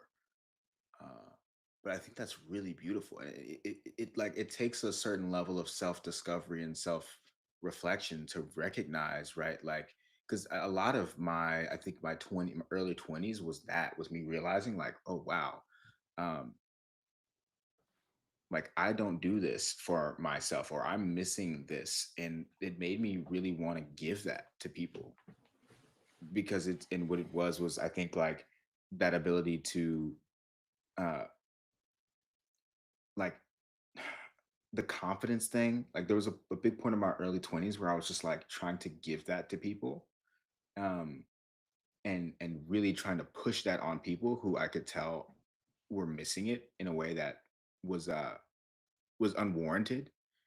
And when I had a lot of people pouring that into me, I was like, oh, this is something that I was missing, that like I can see that other people are also missing, but that will take them to a whole nother level in life when I can pour that into them too.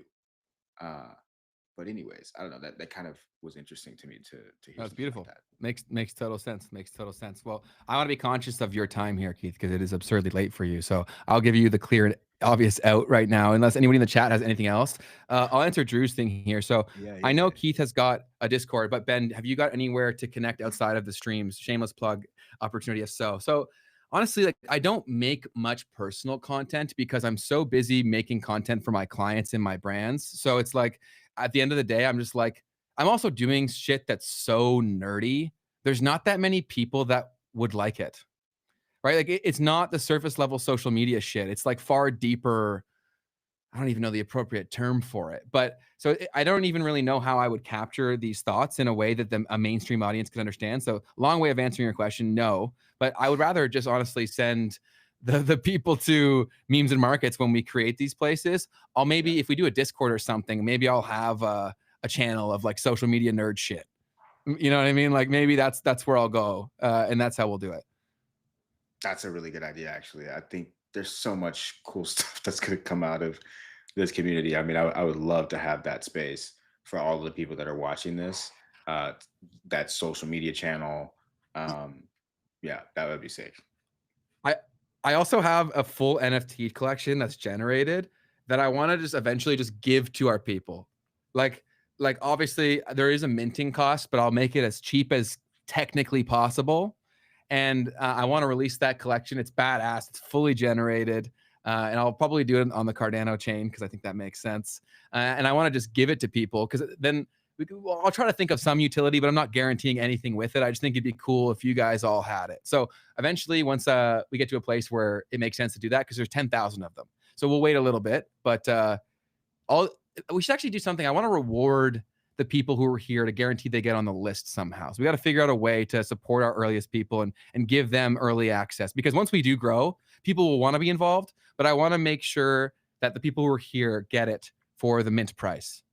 So we got to figure out a way to do that. I'll come up with like a landing page or some shit. And if you guys are interested, you can just put your name in there and then I'll email you guys the specific minting shit. Love it, man. Yep. It's like we're really in that phase, guys, where everyone that's here is super, super special. And yeah, it's at any moment that things could kind of change. So I think that's really smart to be ahead of that. So yeah, I'll try to prioritize that before Tuesday's episode. I'll try to have a place where maybe I'll just even make a freaking Google sheet or some shit where or a Google form where you can just go fill out and then give us your information. But that's it. So I want to let Keith get back here. So I just want to say on behalf of myself and Kurt, producer Kurt in the back, who you guys will get to know more about. He's also an amazing human being too. So I want to give Kurt some love today. He helps make sure that everything sounds good. He plays a very important role in making sure the show functions. So appreciate you, Kurt. You're a legend. He's someone who I've known since we were 5 years old. One of the smartest, funniest people I've ever met. And so it's a pleasure I get to do that with him too. And Thomas said, I wish I could be up a bit better during the streams. Unfortunately, I'm working at the same time. Thomas, you don't stress at all, brother. We appreciate having you here in any capacity that we can. So yeah, focus on your work. Don't get fired, but definitely chime in when you can. And Drew said, keep going through. You guys are killing it. Not a lot of people spreading positivity and growth mindset inspires me to keep grinding onward and upward. Drew, you're a legend. And we seriously appreciate having you here. Keith, I'll let you sign off.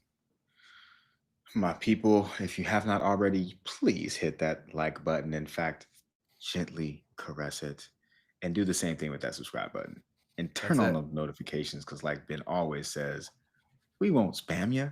We're just going to give you the good stuff every single time. That's it. Well said, Keith. Thank you so much for another awesome day. It was a pleasure hanging out with you and a pleasure hanging out with everyone watching this. We'll see all of you guys on Tuesday.